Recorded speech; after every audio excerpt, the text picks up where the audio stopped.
chamando. Tá no ar já. Vamos nós. Iniciamos agora a nossa programação na Rádio Capesp, nós com o programa Conexão Política. Iniciamos a programação saudando na pessoa do nosso presidente Alan Montoro, por extensão, toda a diretoria executiva desta casa. Sérgio Zicran, idealizador, fundador e igualmente diretor, desde o primeiro momento da idealização do projeto, né, o jornalista do povo, sempre prestando seus bons serviços à comunidade e à sociedade. Saudamos os nossos irmãos dos bastidores, que são os técnicos que fazem com que fique no ar, né, a nossa programação. Saudamos igualmente a todos os nossos ouvintes, aqueles que nos acompanham sempre nas quintas-feiras na nossa programação. Dentro desta nossa oportunidade, né, nós agradecemos, né, ao grande arquiteto do universo, ao criador de tudo, pela oportunidade maravilhosa de mais uma vez aqui estarmos perante vocês. Esperamos prestar um serviço, né, de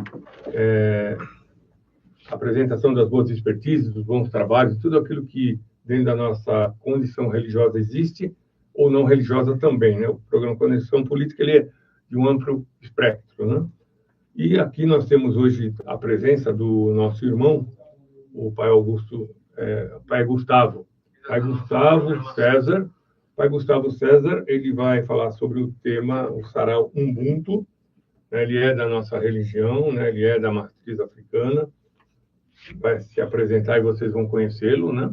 E assim, a partir do momento que nós fizemos a autobiografia dele, a apresentação dele próprio, né, por ele mesmo, nós vamos iniciar a nossa programação. Nós temos aqui, hoje, 13 de agosto, né, e dentro do processo deste programa específico, né, nós abrimos essa agenda no sentido de interação, né, e importância de também nós sermos articuladores políticos dentro dos espaços onde nós ocupamos, né? Político nós já nascemos, né? Político nós somos, e aquele que não ocupa o espaço da política é dirigido por aqueles que ocupam o espaço da política de alguma forma sempre, né? Então seja bem-vindo, pai Gustavo César, né? Seja bem-vinda a nossa irmã também. Vou pedir para vocês se apresentarem um de cada vez, e aí você pode fazer a sua apresentação. Dentro disso, nós vamos pedir agora curtir, compartilhar, né? Comentar seus bons comentários, fazer as suas perguntas, caso elas sejam aí pertinentes, necessárias e que vocês acharem interessantes. E aqui está, então seja bem-vindo, prazer tê-lo conosco, bênçãos trocadas nas mais diversas tradições, né, dentro da nossa condição religiosa, e é um prazer tê-lo conosco, né? Sim, prazer é todo meu, queria agradecer, de antemão agradecer o convite e tudo mais, de estar participando aqui do programa. E tenho acompanhado, lá não conheci o programa, mas tenho acompanhado bastante lá as entrevistas que vocês fazem. Acho que é um trabalho necessário. E é o que o senhor falou, né? A gente precisa realmente, o povo do santo, o povo do axé, precisa entender que nós somos pessoas políticas, né? Nós nascemos pessoas políticas e o terreiro é um espaço político, né? Da boa política, né? Da boa política, exatamente. Bom, eu tenho um envolvimento assim, com as religiões de matriz africana desde muito novo, né, por conta da minha mãe, por conta do meu avô, como a gente estava conversando aqui antes. Meu avô era morador do Morro de São Carlos, teve participação ali, né, no próprio crescimento do samba, na escola Estácio de Sá, era filho de santo de Tata Tancredo, foi por um tempo de São Tata Tancredo. Pessoa que marca a história da nossa religião. Isso, da Umbanda Molocó principalmente. E minha mãe também, né, vem desse contexto e tudo mais, e começa a frequentar a religião ali pelos anos 70, e eu cresci nesse ambiente, né, de terreiros, e os terreiros que minha mãe frequentou, que minha mãe passou, eu estava sempre ali ao lado dela, né, obviamente, principalmente nas festas de criança, né, que são os momentos mais marcantes para as crianças. Sim, faz parte. Comendo meu docinho, pegando meu axé.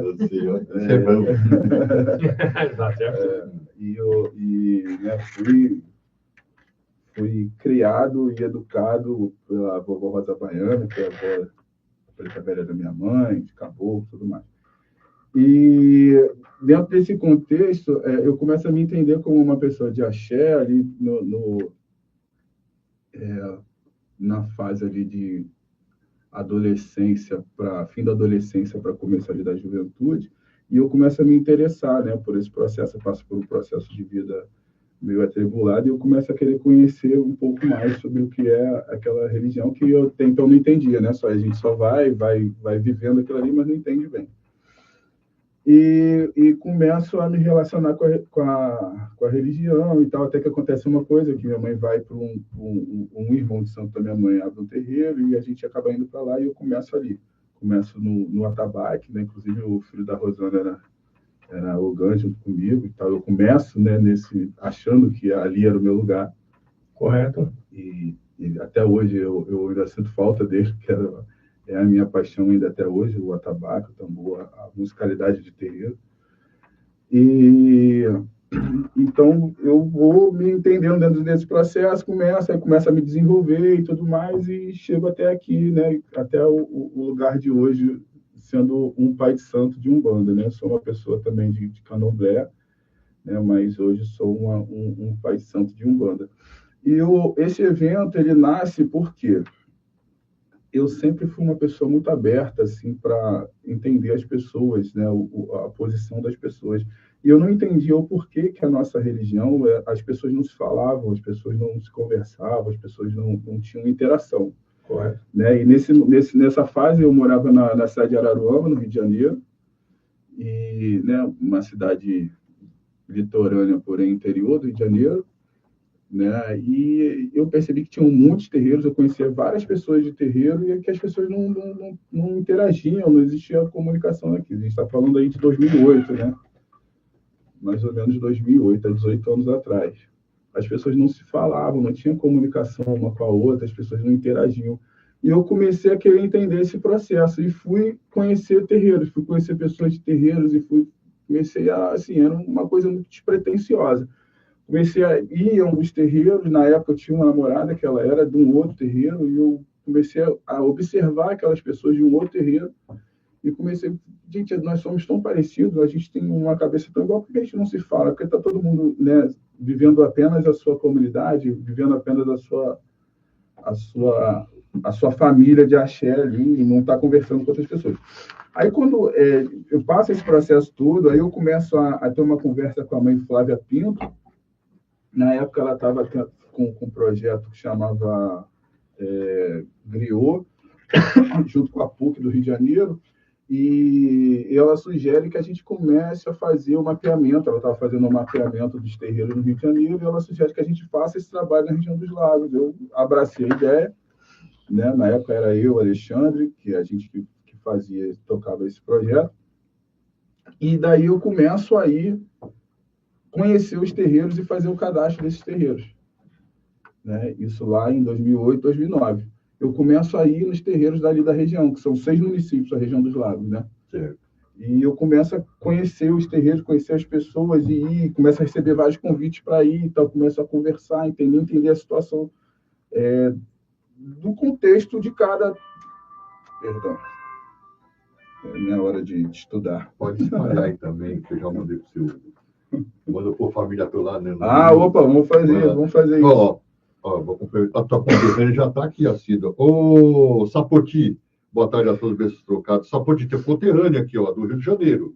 Carioca da Gema, flamenguista e mangueirense. Tá ouvindo aí, né? Faz as perguntas para aí daí. Essa é de Bangu, viu? É de Xangô. Bangu, terra boa. Bangu, terra boa. Bangu, Realengo, conheço a área ali. Sulacada. Mas ela não tem sossego lá de Bangu, porque não cara que entendeu? Sapoti. Então, vou fazer assim, pai. Eu vou fazer aqui umas perguntas e depois hoje eu sou universitário, eu sou responde. Que responsabilidade. Tá vendo? Bacana. Pode ir, por favor. Então, eu estou só distribuindo aqui o link. Estou distribuindo o link. Isso, distribui para o pessoal aí participar aí do Rio, principalmente no Rio, lá nessa área que o senhor morou lá, que é da área de Mármore. Lá é maravilhoso. Lá até hoje a gente frequenta lá. Eu tinha uma filha de santo lá. Até hoje a gente frequenta lá, porque a casa da minha mãe de santo é lá, né? Mãe Zuleika Menezes, então eu sou ligado ali da casa lá e tal. Fala para eu ter contato aí, fala para a gente aqui. Vou trazer ela. Traz aqui. Vou trazer ela aqui para participar. Está convidado. Aí. Setembro ela vem para a Bienal. Trazer ela aqui para participar. Tá vendo, Caputinho? Tinha que vir um conterrâneo seu para trazer o pessoal daí, porque se tá aí, não traz ninguém, né?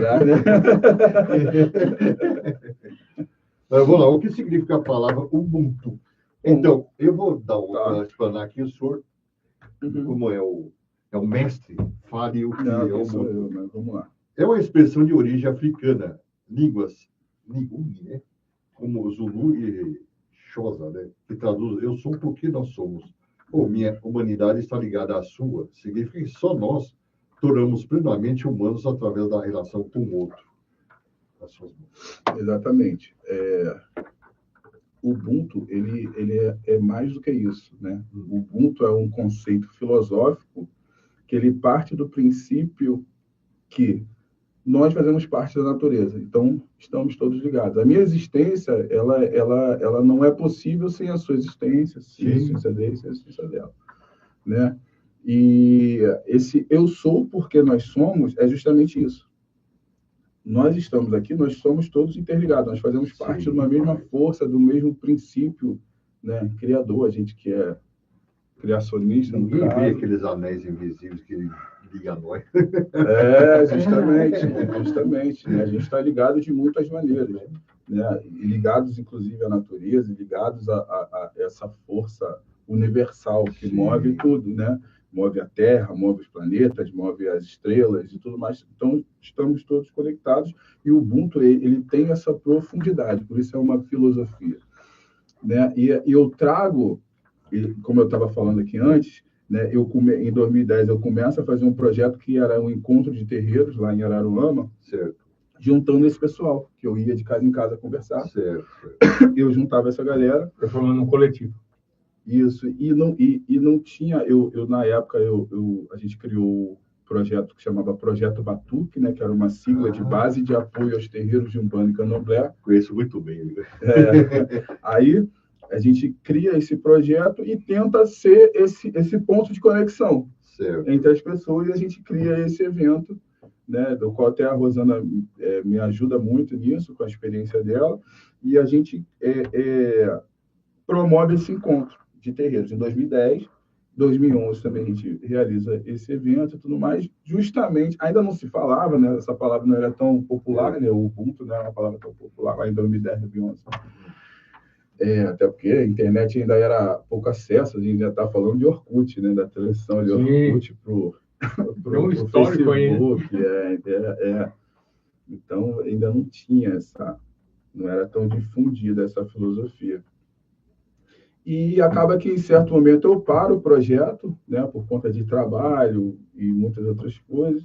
Né, eu saio de Araruama, volto para o Rio de Janeiro para trabalhar e tudo mais.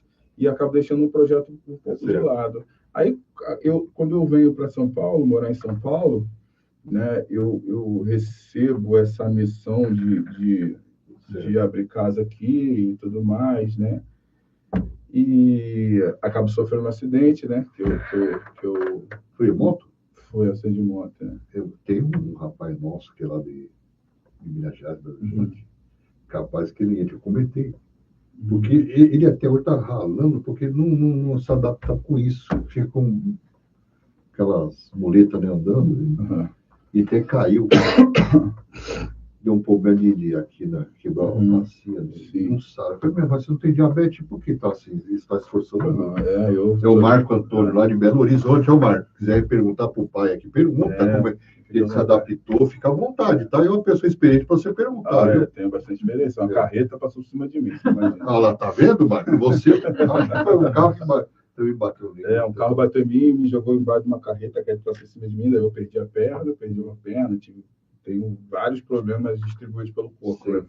Meu corpo foi reconstituído em várias partes. Quase você virou aquele... 30% é ferro agora. E agora estão gritando, né? 30% agora é ferro. Eu não passo mais em aeroporto despercebido. Mas eu tenho um primo meu que, assim, ele não desiste de andar de moto.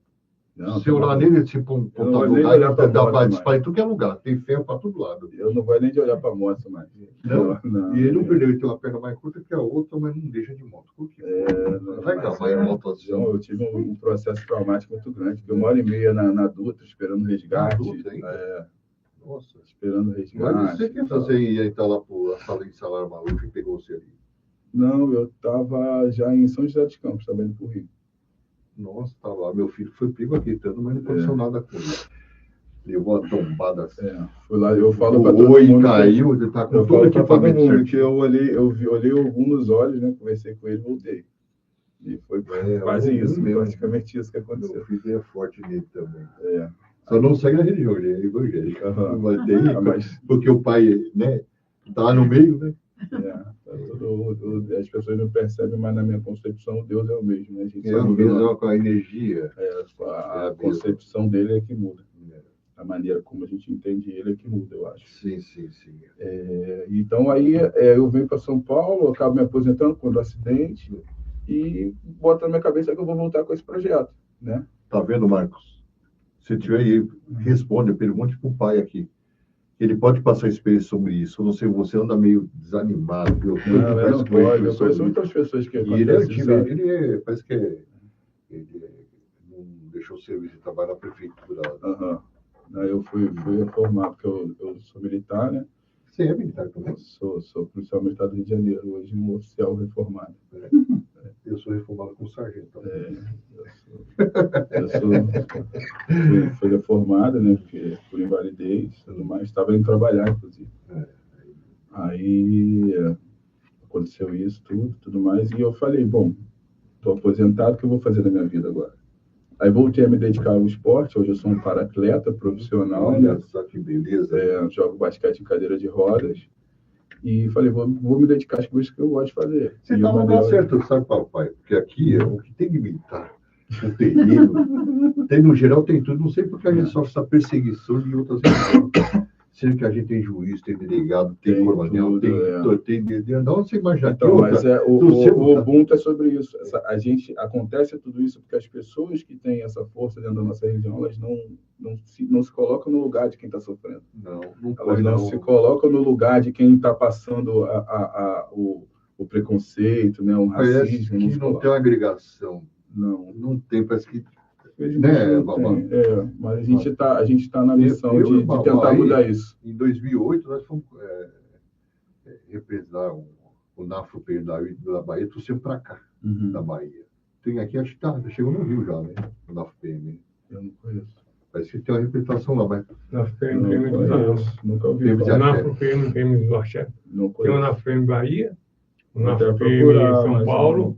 Lá no Rio, não sei se também se materializou, né? Mas estavam caminhando para lá, depois ia para o Rio Grande do Sul, estavam criando dentro do estado. Eu vou ser sincero, eu falo para todas as pessoas, assim, sabe, que eu sou policial militar, principalmente do Rio de Janeiro, porque no nosso meio, assim, do Axé, a gente sofre muito preconceito, né? Lá porque de maneira geral, porque as pessoas do Axé acham que todo policial é igual. Esquece que tem um policial da macumba também. Eu não sou um policial que virou macumbeiro, eu sou um macumbeiro que virou policial. Sim. Entendeu? Sim, a gente veio antes. Mas o preconceito com relação ao serviço policial militar é muito complicado, porque as pessoas e hoje é estigmatizado. O discernimento tomou conta que parece que só isso quer tornar o país como chama, uma cristocracia. Isso nunca funcionou. Você pega a história passada, foi o maior terror que existiu no mundo, foi essa cristocracia. Eu tenho acompanhado esse processo e eu acho que assim, é uma das piores coisas que pode acontecer num ambiente de polícia, que o policial ele tome partido de qualquer lado. Né? Porque a função, você sabe, a função policial vai ser imparcial. Imparcial. A imparcialidade. Até a política tem que ser imparcial.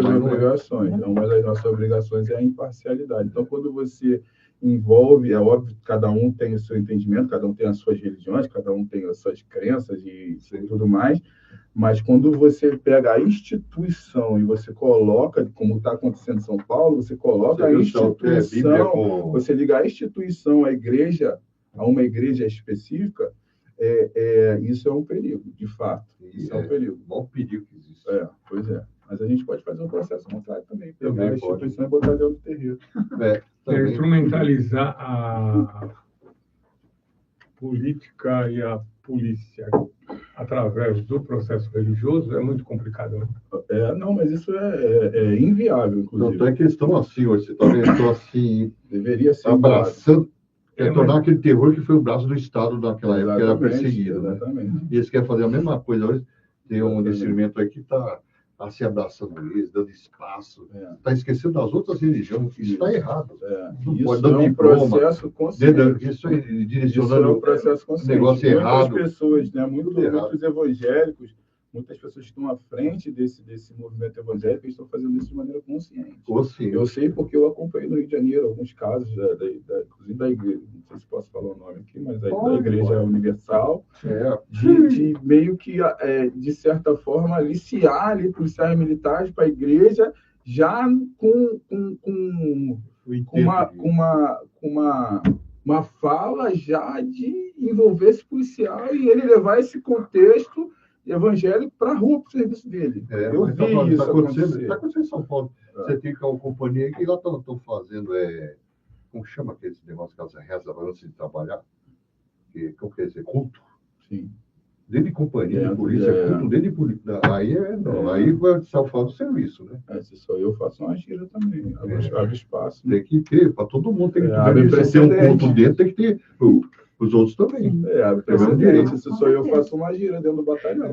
Já está aberto o precedente. O precedente está aberto. Exatamente.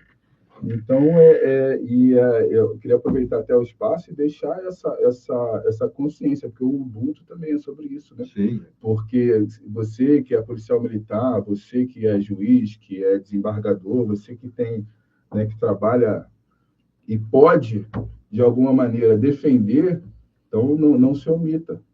Sim. Faça uso dessa força também para ajudar as pessoas do axé, as pessoas já que você faz parte, né? Porque o Ubuntu é sobre isso, é sobre a gente realmente sentir a dor do outro. E os poucos polícias que conhecem a gente do NAFO vivem ligando para ele perguntando se pode isso? Poder não pode, o Estado é laico, mas não sei por que permite. Não pode. Não pode. A questão é uma questão muito mais longa, é uma questão que isso é uma programação que vem de longo prazo. Isso começou lá desde 70, muito provavelmente, quando se começou a instrumentalizar a religião, começar a utilizar a religião como divisor de águas, porque, você sabe, tudo que você divide, você comanda de melhor, né? Tudo que você divide, isso começa na era de Getúlio Vargas. Isso, um pouquinho começa a instrumentalizar isso. Isso, ele começa a instrumentalizar, mas o Bull, porque assim, quando ele começou a instrumentalizar, ele queria uma religião que fosse nacional, para bater de frente, de certa forma, falar, o Vaticano está dentro de Roma, Roma tem uma religião oficial, que é a católica romana, ele falou, nós vamos ter a nossa brasileira, que ele queria que então fosse a Umbanda, que foi toda aquela criação, daquelas modificações e articulações. Do jeito dele. Isso, não. Umbanda favorecendo o que é o Estado, né? Ou sendo um instrumento do Estado para dizer, né, e fazer acontecer. Sem dúvida, né, sem dúvida nenhuma. Sim. Tinha um fator político. Só que aí o que acontece? Ele despertou lá nos Estados Unidos o interesse dos americanos em financiar um monte de igreja evangélica aqui dentro. Aconteceu isso. Para que eles pudessem instrumentalizar o neoliberalismo que hoje se vige e essa visão política de comando da América do Sul. Um domínio. Então, eles levaram para um outro, né, levaram para uma questão geopolítica e levaram para uma coisa muito maior do que é a vivência e convivência com a religião. E eles utilizam a religião porque a religião é um divisor. Inclusive, se você é evangélico, você não pode ser um bandista. Se é um bandista, você não pode ser evangélico. Né? A música, ele faz isso com a música. Ele aculturou, acabou com as produtoras musicais, acabou com os discos, com a fonografia nacional, acabou com a música, né? Eles aculturam tudo e levam ao interesse financeiro de nicho de mercado deles. Não só nicho de mercado, mas também o nicho do poder político. Né? Aí nós vamos ditar a política. A política tem que ser evangélica, a política tem que ser essa aqui, a política tem que ser aquela ali, porque é uma grande máscara, né? Na verdade, é um grande marketing e eles se utilizam disso para ganhar espaço e poder. É por isso que a gente precisa começar a entender que que o terreiro ele é um lugar de política. Sim. O terreiro é um espaço essencialmente político. Sim. É onde está a nossa força. Eu estou estreitando uma relação muito boa com o pai David, né, que ele defende essa questão do aquilombamento do terreiro, né? Que o terreiro ele é um reflexo do quilombo, né? O terreiro ele é onde aquela cultura quilombola, não quilombola, mas aquela cultura do quilombo ainda se mantém viva, né? Sim. Então a gente precisa entender que o terreiro é um espaço político e a gente precisa acabar com, inclusive isso é uma das coisas que essa geração vem tentando tirar da gente, né? O espaço político, né? Que a partir desse momento que começa a ser pregado que religião não se envolve com política, que o terreiro não se envolve com política, que você, sendo um religioso, você não pode ser um político, que as duas coisas Só não que se ele está até o misturam. último fio do cabelo envolvido na política. Exatamente. Então, você tem várias figuras aí que eu posso citar, que inclusive de dentro da religião, que hoje eu começo o projeto pensando que o problema mora fora, mas com o tempo eu começo a entender que o problema, na verdade, mora dentro, né? Que você tem várias pessoas nesse período, inclusive, tipo Leal de Souza, que era um conhecido eugenista, inclusive tem várias matérias, não sei o que estou falando, as pessoas podem pesquisar aí na internet, tem matérias acadêmicas, inclusive, que demonstram isso, né? Com tudo que ele escrevia fora da Umbanda, era totalmente do que ele escrevia dentro da Umbanda, né? Mas ele empurrava um pouco desse conceito eugenista dele para dentro dos livros e das matérias que ele escrevia.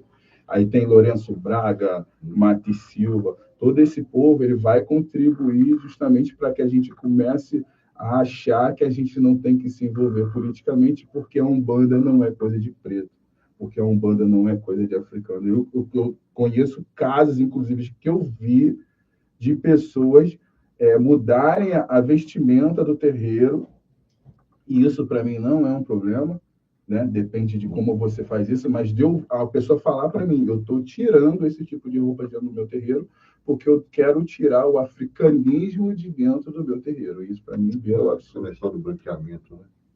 E tudo vem desse processo, né? Então, por isso que a gente tem que ser político, por isso o terreiro tem que ser quilombo. Político nós somos. Tem que ser, claro. A política do mal está aí. A questão é ser político, Cardoso, mas acho que é ser político de políticas públicas, político de ação afirmativa, políticos de... Político de buscar o espaço. Isso, inclusive, políticos de combate. Por que a gente não tem político partidário uma bancada do axé? Por que a gente não tem uma bancada na macumba? Porque a gente ainda está com essa cabeça de que a política não mora no terreiro. E a gente não vota no nosso povo. Sim. Né? Ou tem pessoas dentro do nosso meio mesmo que dividem e acabam votando naquilo que é interessante por questões de acordos políticos. Claro. Nós temos eu posso até citar advogado que defende a nossa causa, e são políticos, ninguém votou nele, cara. Era para votar nele para dar um braço forte. Exatamente. Isso dá para entender com essa divisão de fazer aquele circo, como que é aquela política de cabresto, né, que eles fazem. Exatamente. O sarau, inclusive, ele o sarau, o nome do sarau é sarau, sarau literário e feira de tradições de terreiro, eu sou porque nós somos. Né? E isso foi reduzido em sarau Ubuntu. Vou deixar a porta aberta para você falar esse horário que você fala muito disso, viu? Esse horário vai se bater nisso. E o sarau ele é um movimento político, apesar de não ser um espaço de palanque para ninguém. O sarau não vai ser utilizado de palanque para ninguém. Ele é um movimento político, mas é um movimento político dessa boa política. Sim, né? da política positiva. Da gente se juntar e conversar e dialogar e eu conhecer o seu espaço, e eu conhecer a sua doutrina, o que o senhor faz no seu terreiro, o que o senhor faz no seu terreiro, e o senhor conhecer o meu. A gente tem que acabar, inclusive, com essa coisa de achar que a Umbanda é uma coisa só. O doutor Edio Silva e o... Esqueci o nome dele. O Eldo, ele foi candidato a Elgan, né? O doutor Ed. O Ed foi há muitos anos atrás. E o doutor Basílio. Mas o Basílio não escreveram um livro agora. Eu não me falhou o nome. Escreveram um livro agora que o livro fala justamente sobre isso. O perigo da nossa região ser uma coisa só. Né? A nossa religião ela é diversa, existe uma multiplicidade muito grande. E a gente tem que parar com essa coisa que a rede social está difundindo de uma maneira absurda, essa inimizade que a gente está criando na rede social de falar que o meu é o certo e o seu é errado. Isso precisa acabar. E o sarau, ele é para isso. Então, vamos comentar um pouquinho. Vamos. Deixar eu falar, eu gosto de falar. Só cumprimentando aí essa questão. A gente vai atravessar aqui até amanhã falando. É bom por causa disso. Seria da noite até de manhã, né? Aí a complementação que eu faço é que dentro desse conceito, né? Eu tenho um amigo lá do Recife, Pernambuco, que ele é sacerdote dentro de 3 segmentos religiosos legítimos, né? A questão da constituição dele quanto sacerdote, porque foi feito cada um dentro do seu quadrado, né? Uhum. Então, ele junta o candomblé porque é da casa, ou nasce na casa do nosso irmão do sítio Paiadão. Sim. Ele é um bandista por nascimento, né? E juremeiro, porque lá é muito comum, né? Só que não é uma mistura, é um traçado, não é um trançado, não é uma questão de você falar é um bandomblé. Meu irmão, tudo bem? Um tem a sua legitimidade, a sua formação, e ele diz assim, não existe a Umbanda, existe as Umbandas. Exatamente. As Umbandas. Exatamente. E a gente, são várias escolas, vários segmentos, né? Eu tenho adotado muito uma filosofia, para mim, um dos grandes pensadores assim, desse contexto do nosso século, que é o Nego Bispo. Ele fala sobre sincretismo, mas de uma maneira diferente. Ele vai falar não de sincretismo, ele vai falar que o sincretismo é um nome dado por acadêmicos justamente para descaracterizar essas influências que o senhor está falando. Né? E ele vai falar da confluência. Né? Que a nossa religiosidade é como um rio que conflui. Né? O rio ele não se mistura. A gente tem vários exemplos, do Rio Negro, Solimões, vários rios, que você vê, mesmo juntos, eles seguindo o curso juntos, eles continuam tendo a sua individualidade. Então, a nossa religião ela é sobre isso. Ela não existe sincretismo, de fato. Né? Existe confluência. Existe ali influências de vários momentos, de várias religiosidades. E o nosso povo, esse povo que foi trazido para cá escravizado, esse povo que é o povo que descende dessas pessoas, os povos originários, indígenas, eles sempre foram muito hábeis de entender todo esse processo e transformar isso tudo nessa confluência. E mesmo assim, por exemplo, eu sou uma pessoa que eu posso dizer, eu sou uma pessoa de dupla pertença, vamos dizer assim, porque mesmo eu sendo da Umbanda, eu sou do Candomblé também. E eu entendo o espaço de cada um. Sim.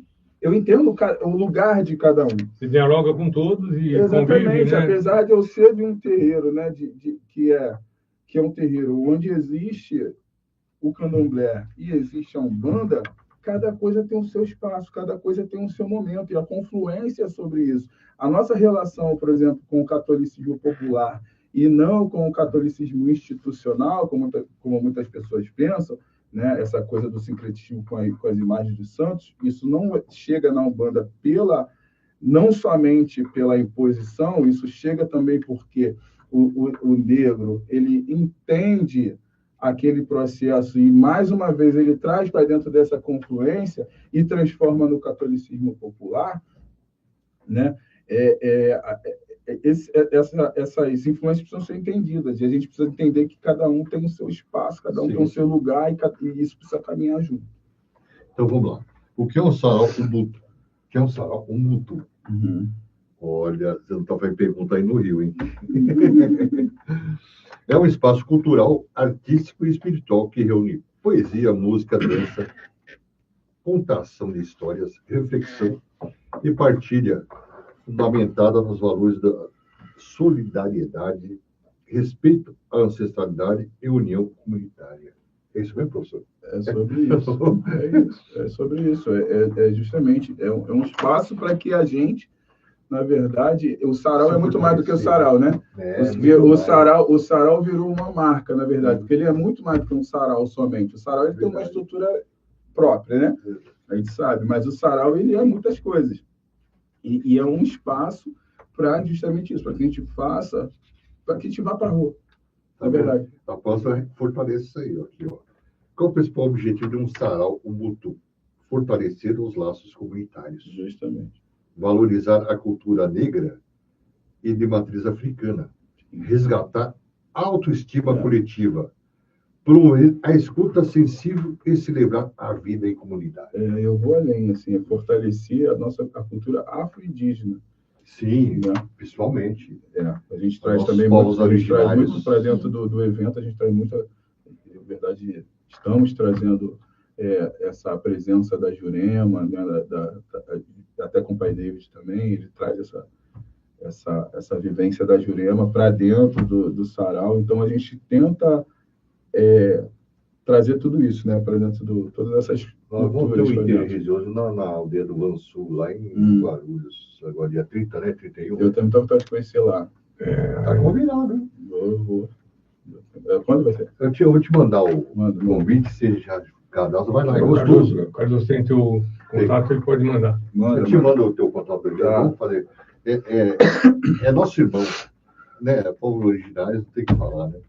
Não, eu sou um descendente, minha avó, pai de pai, morou na aldeia, né? Ela nasceu dentro da aldeia. E olha, é um povo que é bem espiritualizado, valoriza a terra, o ar, né? o sol, a lua. Nossa! É isso. É que o povo se aprendeu o branco. Não, mas a gente vai reaprender. A gente está nesse caminho de volta. Né? A gente está passando por esse processo, depois de toda essa atribulação aí que a gente teve do período pós-Vargas e tudo mais, até o ano 2000, ali começando de 2000, a gente está, na verdade, a nossa religião e tudo que envolve, tudo que está em torno da religião de matriz afro-indígena, está voltando de alguma maneira para a origem, né? Buscando esse caminho de volta. Verdade. E por que o sarau Ubuntu se apoia na ancestralidade? Porque entende que os saberes, memórias e ensinamentos dos antepassados são a base para construir uma convivência mais justa, acolhedora e sábia, ligando passado, presente e futuro. Verdade. É isso. Acabou. Verdade. Na verdade é isso, né? Quando a gente gira no terreiro, muitas coisas, meu bispo também vai falar sobre isso, sobre essa questão da roda, tudo a gente reflete em roda, é a roda de samba, é o samba de roda, é a gira, é a roda de capoeira, tudo nosso é em roda. E quando a gente gira, a gente... É o xirê. O xirê é uma roda. E quando a gente gira no sentido anti-horário, porque a gente está buscando essa relação com o passado, essa relação com a ancestralidade. Nós somos a única religião, não vou dizer que é a única do mundo, mas é uma das únicas religiões que a gente preserva a nossa cultura, né? Nós temos tudo é preservado através da oralidade, mas as pessoas que viveram aquilo, as pessoas que construíram aquilo, são as que voltam para falar. É verdade. São as que voltam para contar como é e como que a gente deve fazer, né? Puxa, faltou água aqui para vocês, né? Mas e a senhora não deixa falar um pouquinho? Não? Por favor. Fala um pouquinho também. Olá, um prazer estar aqui com vocês. Eu sou Rosana Lopes, sou terapeuta holística, sou facilitadora de círculo terapêutico de mulheres, que é um trabalho também baseado em rodas. E a senhora atende o povo externo? Totalmente. Então, passa o contato e endereço, pode repetir aí. Eu, Rosana Lopes, eu atendo de forma online, sou facilitadora da mesa terapêutica, né, através da física quântica, e os círculos terapêuticos de mulheres que a gente trabalha de forma presencial, criando toda essa harmonia da roda, do círculo, de acolher, de ouvir com uma escutativa, amorosa, gentil, dando espaço a essas mulheres que passam por dificuldades, que ainda não são vistas, que sofrem violência de alguma forma. E aí o círculo terapêutico vem para fazer esse trabalho de acolhimento, de amorosidade, dela ser vista, e a gente até veio conversando hoje um pouquinho no carro, e veio a calhar essa história, essa questão da roda, do círculo, em todos os movimentos, que é onde não existe hierarquia, somos todas iguais. Sim. Quando a gente está trabalhando dentro de uma roda terapêutica. E esse é meu trabalho, só que eu sou feita no santo, sou feita no candomblé, sou filha de Obalô Jabum. Olha, E já há muitos anos aí, sou de berço de pais e avô esoterista, e venho caminhando a jornada, trazendo todo esse conceito do axé dentro da forma de atuar terapeuticamente, que a gente usa a sensibilidade, né? Então, eu acho que isso faz com que o acolhimento seja um pouco mais profundo. E esse envolvimento, né, meu com o Gustavo, com essas frentes que traz um movimento de conexão, isso para mim é muito bonito, porque é o que me move, é onde é o meu propósito. O meu propósito é sempre ir mais além. O meu propósito é expandir, e eu digo que é sempre criar ponte, nunca barreiras. E essas pontes sempre é de lá e para cá, e a gente aprende muito, inclusive, isso dentro do axé, né? O respeito à natureza, o respeito a toda essa ancestralidade. Eu gostar de ir lá na aldeia indígena, vai ser um prazer. Mas aí passa o endereço da senhora, o contato. Tá, vou passar. Eu tenho como deixar o contato telefônico, né? Pode. Meu código é 22 988540504, ou minha página no Instagram, que é o Rosana LL Costa, @RosanaLL Costa. Anotaram, minha gente. Não esqueça. Anotem. Esse trabalho é muito importante. Inclusive, eu estou conversando com ela para trazer isso para dentro do terreiro. Isso é bom, é ótimo. Para trazer para dentro do terreiro, porque a gente precisa. Nós somos uma religiosidade, uma religião de matriarcal, né, por essência. Então, a gente precisa tirar a Umbanda, principalmente, desse lugar que virou um lugar extremamente patriarcal, dentro desse processo todo aí. Quais as manifestações artísticas fazem parte do Sarau Ubuntu? Poesia, declamação, música popular e tradicional, capoeira, danças de matriz africana, artes visuais, cultos ancestrais, rodas de conversa e apresentações de grupos culturais. Tá certo, professor? Tá certo também, e muito mais. E além disso, tudo que envolve a nossa cultura, né? Porque nossa religião, nossa fé tem muitas culturas, muitas coisas que fazem parte desse processo, né? Da africanidade, dos povos originários e tudo mais. Então, a gente tenta trazer tudo. Eu tive muita dificuldade em São Paulo para trazer movimentos culturais para dentro do projeto, sabe? O que a gente fez agora em julho, foi o primeiro que a gente fez aqui, e foi feito assim na marra mesmo. Eu fiz na cara e na coragem, falei, vou fazer, e falando com as pessoas. Inclusive, gostaria de agradecer aqui o pai Márcio Jagum, que inclusive vem a ser meu avô de santo, Ernesto Xavier, o pai David, o pai Gabriel Dac, mãe Zuleika Benezes, que é a minha mãe de santo, que abraçaram o projeto, e sem eles, que eles são as vozes desse projeto, desse evento, sem eles, o pai Elcio de Oxalá, que participou do evento com a gente, o pai Sandro Luiz, também, que esteve lá, não pôde participar, mas esteve lá, foi lá e abraça o projeto também, porque essas pessoas foram muito importantes e abraçaram desde o começo do projeto. Mas foi difícil envolver movimentos culturais no projeto, porque eu tinha previsão de incluir movimentos de afoxé, de samba de roda, jongo, tudo mais, mas se não tivesse dinheiro envolvido, as pessoas não queriam participar. Pelo menos acho que eu conversei, não queriam participar.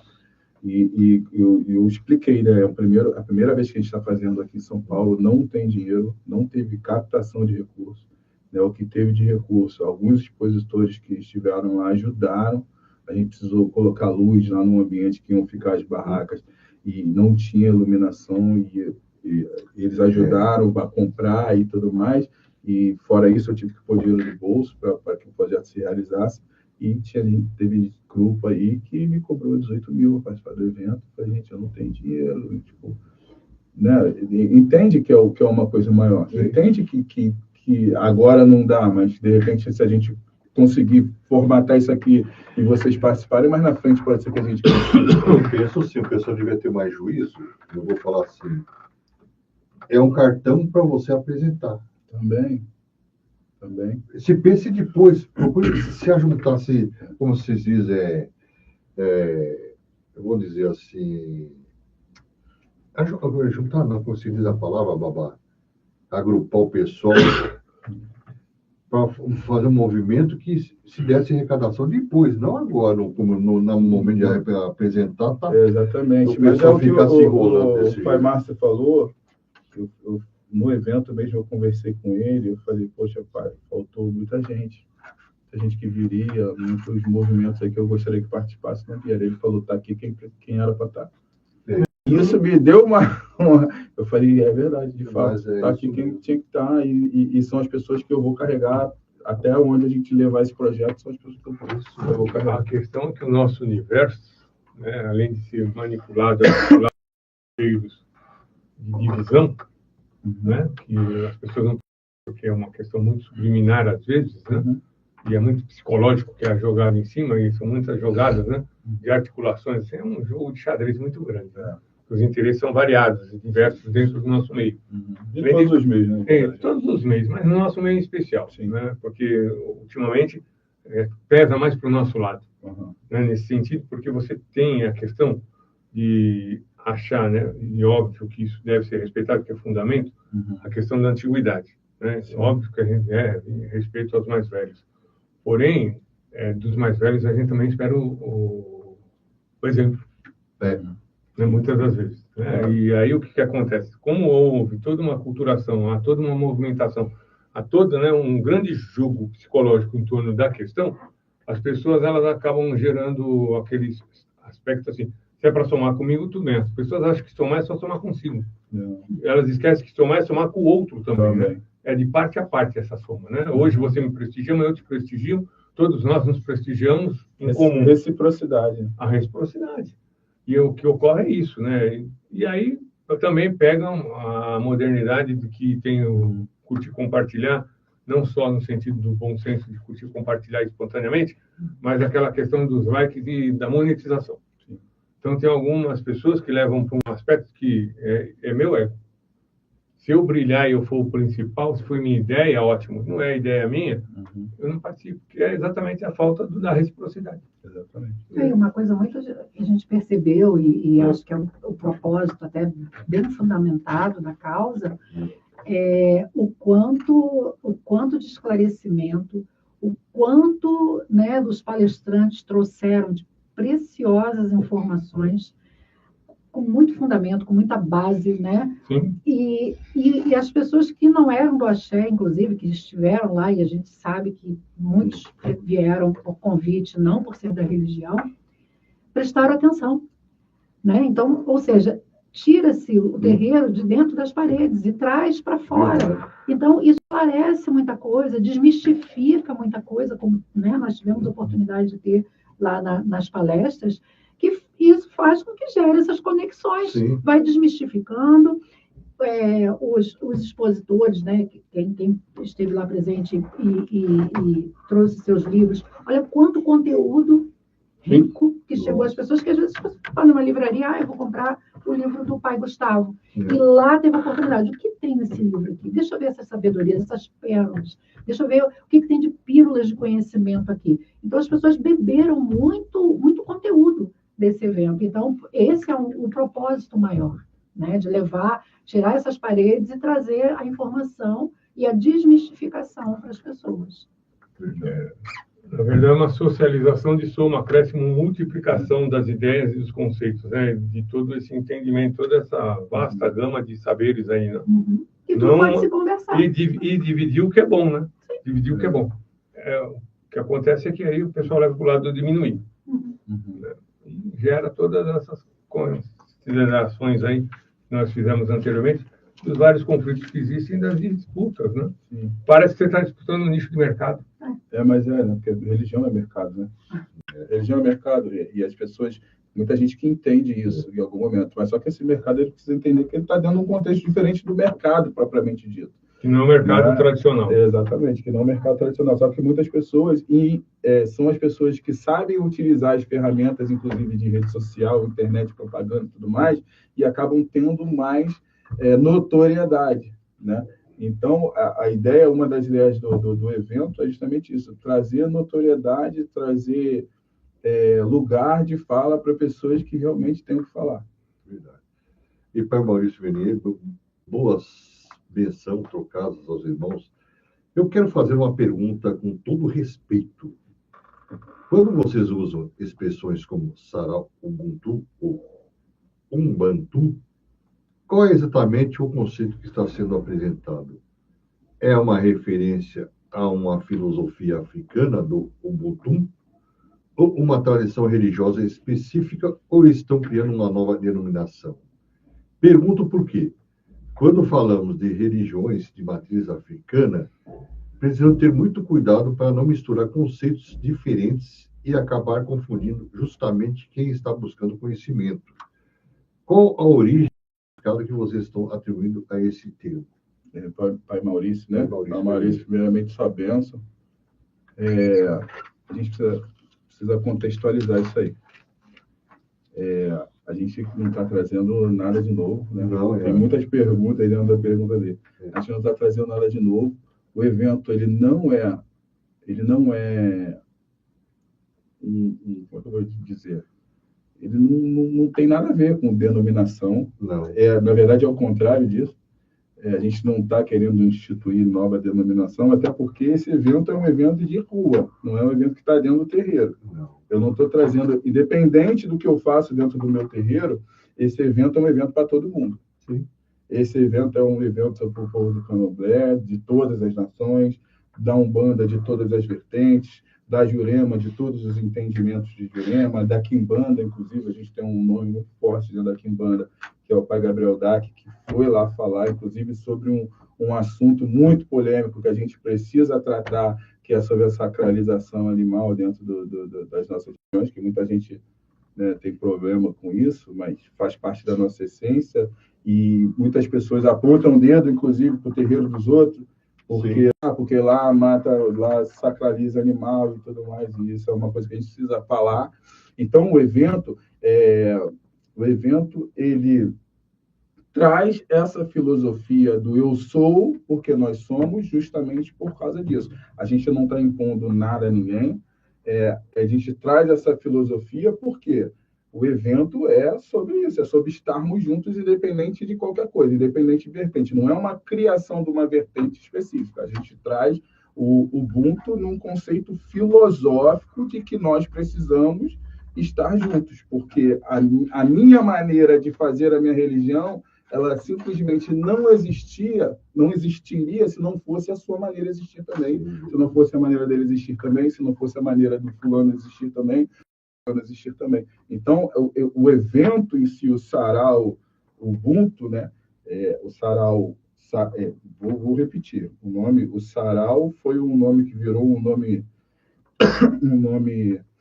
virou uma vitrine, mas ele é muito mais do que um sarau, e o nome é Sarau Literário, porque a gente traz essa literatura de terreiro que está crescendo agora para dentro do evento, né? Feira de tradições de terreiro, porque a gente traz esse protagonismo dos empreendedores de terreiro, dos artesãos de terreiro para dentro do evento, e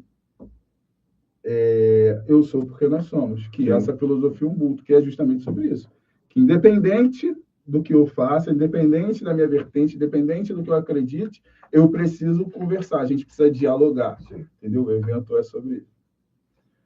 Espero que tenha respondido. Respondeu, bem. Pai Maurício? Ele vai dar um alô. O que diferencia o Sarau Ubuntu de outros eventos culturais? Sua essência. Não é apenas uma apresentação de arte, mas um momento de encontro e partilha, onde todos são convidados a participar, sem plateia passiva, e todos são parte do acontecimento. Inclusive, a gente está mudando agora o formato do evento justamente para que as pessoas participem, né? Porque no primeiro evento tiveram muitos problemas e a gente não conseguiu que o formato fosse esse. Né? Mas a gente está mudando o formato agora para que as pessoas participem também do evento e possam fazer perguntas e tudo mais. E como o conceito de Ubuntu se aplica à resolução de conflitos? Ensina que, ao ferir o outro, ferimos a nós mesmos. Assim, a solução se dá pelo diálogo, compreensão, perdão, restauração dos laços, em vez de confronto ou punição. Sim. Então, muita gente hoje em dia está falando sobre o Ubuntu, Ubuntu, eu sou porque nós somos, mas poucas pessoas entendem de fato que existe uma palavra por trás desse conceito, que é a empatia. Sim.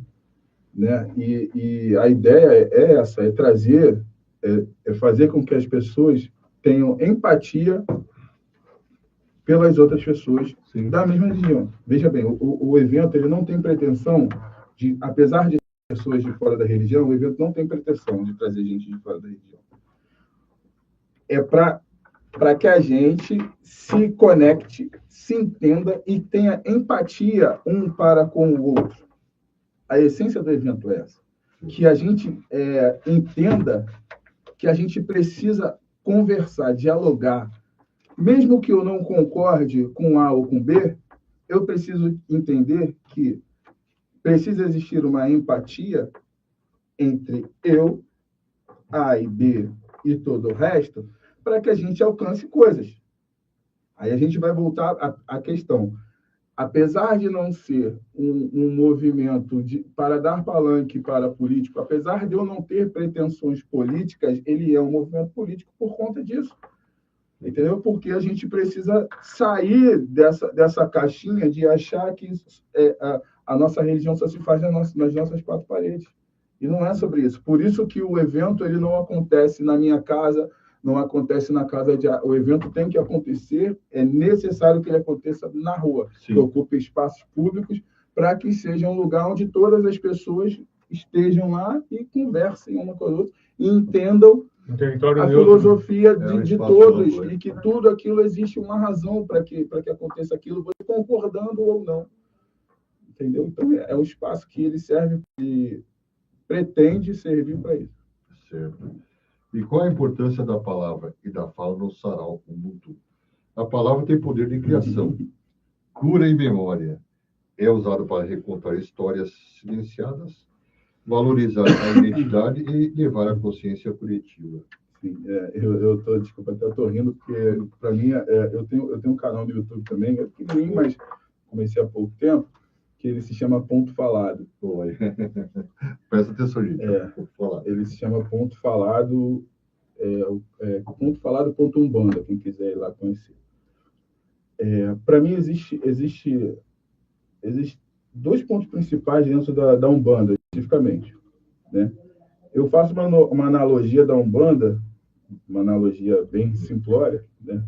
Espero que as pessoas entendam. Eu faço uma analogia da Umbanda como se a Umbanda fosse um hambúrguer. O que você tem no hambúrguer simples? Você tem um pão, né, um sanduíche tradicional. Você tem o pão, carne e pão. Né? Eu sou especialista, sou formado em gastronomia, já tive hamburgueria, trabalhei muitos anos com hambúrguer. Olhando para o hambúrguer, eu vi essa... falando essa hora de hambúrguer. Então, você tem pão e a carne no meio. Para mim, a essência da Umbanda é essa carne no meio. Porque a Umbanda, apesar das pessoas acharem, a Umbanda ela é igual em todos os lugares. Sim. A Umbanda ela é igual em todo o terreiro. O que muda é o pão. O que muda, essa carne aqui, é a gira. E a gira, ela é gira em qualquer lugar. A gira, a macumba, desde a macumba carioca, desde o calundu, desde da cabula e até hoje, ela é gira. A gira no seu terreiro não é diferente da gira no meu. Não. A gira no terreiro dele não é diferente da gira... Não é. O que muda é o pão. O que muda é o antes e o depois. Isso mesmo. Né? Então, concomitante a isso, eu comecei a perceber que existe uma coisa que a gente não fala dentro do terreiro.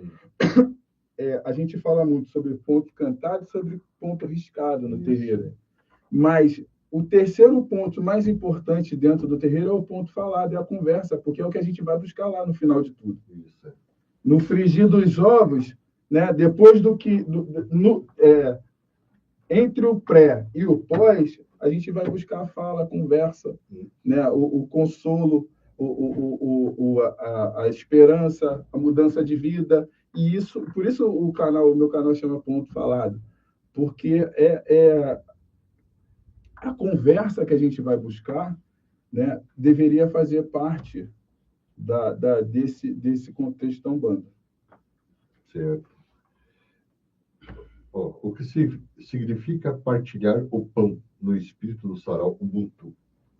É a prática material e simbólica de dividir o que se tem: alimento, sabedoria, afeto, tempo, reconhecendo que a abundância só tem sentido quando compartilhada. Sim, partilhar o pão. Partilhar o pão é sobre isso. É um conceito bem cristão, né? Bem cristianizado, mas a gente precisa entender esse pão de uma maneira filosófica, né? Não pão de fato. Seguir o mesmo exemplo que o senhor deu. De uma maneira filosófica, porque é isso, partilhar, dividir. E a conversa, o ponto falado, ele vem disso, da conversa. A gente está partilhando, a gente está trocando ideia, a gente está igual a gente está fazendo aqui. A gente está fazendo uma gira aqui, nem sabe. Estamos aqui numa roda e estamos conversando, trocando ideia, partilhando. Isso aqui também é macumba, isso aqui também é giro. Então, a conversa para mim é o ponto. E você está calada hoje, está frio aí no Rio de Janeiro? Acho difícil. Você viu? Achei difícil. Bangu é um lugar que nunca faz frio. Ali parece um vulcão, é tudo paredão. Bangu, eu acho que na era pré-histórica, Bangu era um vulcão. Ela faz região direto, que lá é quente. Acho que tá vendo? Torino está esquentando mais aí. Quente que Bangu. Como o sarau Ubuntu acolhe as diferenças? Pela premissa de que cada pessoa traz uma sabedoria única e valiosa. Diversidade de histórias, idades, gêneros e origens, que enriquece o coletivo e fortalece a comunidade. Isso é verdade, né? Exatamente. É isso. O sarau é isso, né? É isso. Aí ele comenta aqui embaixo, qual o papel dos mais velhos e anciãos no sarau Ubuntu. Você também fala da ancestralidade aqui, né? Sim, Vai buscar lá a fundo mesmo, são guardiões da memória e da sabedoria ancestral. Sua presença traz equilíbrio, orientação e ligação com as raízes, sendo ouvidos com respeito e atenção. Olha como é importante os mais velhos e anciões. A gente é de uma religião de oralidade, né? Onde a sabedoria ela se transmite através do canto, através da conversa, através da música, através dos pontos cantados, das cantigas de candomblé. A sabedoria, inclusive eu entrei num embate esses dias no Instagram com uma pessoa que é de religião tradicional iorubá, né, que está se criando agora essa religião e esse conceito religioso, na verdade, e ele estava assim desvalorizando o candomblé. Ele estava desvalorizando a maneira como o candomblé cultua o orixá. Exatamente, mas isso é uma coisa... Tem uma ignorância tão grande nisso, quando a pessoa desvaloriza, ela desmonta aquilo ali, porque ele não está desvalorizando só nós hoje. Não. Ele não está desvalorizando só como a gente entende o candomblé hoje. Ele está desvalorizando todo esse povo. Existia um processo antes desse africano chegar aqui no Brasil, que era um processo ritualístico de apagamento, né? Eles davam bebidas alucinógenas, faziam que esses escravizados girassem por horas em torno de uma árvore, de alguma coisa, a depender do lugar, que eles passassem por um portal que era chamado Portal do Esquecimento.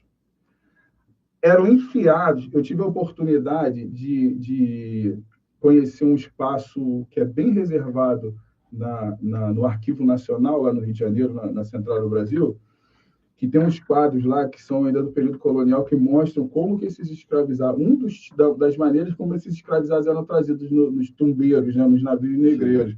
Eles eram encaixados, sentados um por dentro do outro, para otimizar espaço, e eles passavam meses nessa posição e faziam todas as suas necessidades ali, um colado no outro, né? Depois de passar por esse processo de apagamento. Aí, depois disso tudo, eles chegam aqui no Brasil, inclusive o meu livro relata um pouco desse processo de chegada, inclusive aqui no Brasil. Eles chegam aqui no Brasil, passam por mais um processo, recebem novos nomes, Tudo é retirado dessas pessoas. E isso é o pior, é uma das piores coisas da escravização. Tudo é retirado dessas pessoas, toda a essência, tudo que ele aprendeu, tudo é tirado deles, né? Aí, dentro desse processo, eles começam a se juntar e criar o que vem a ser o candomblé hoje. E nesse processo, essa briga foi por conta da dança do orixá no candomblé, Sim. Porque no culto tradicional não tem a dança, né? Aí, dentro desse processo, uma das ferramentas que se utiliza para contar essa história é a dança, que é coreografada, sim. Mas isso foi uma maneira de manter aquilo vivo, de manter aquilo que tentou se apagar.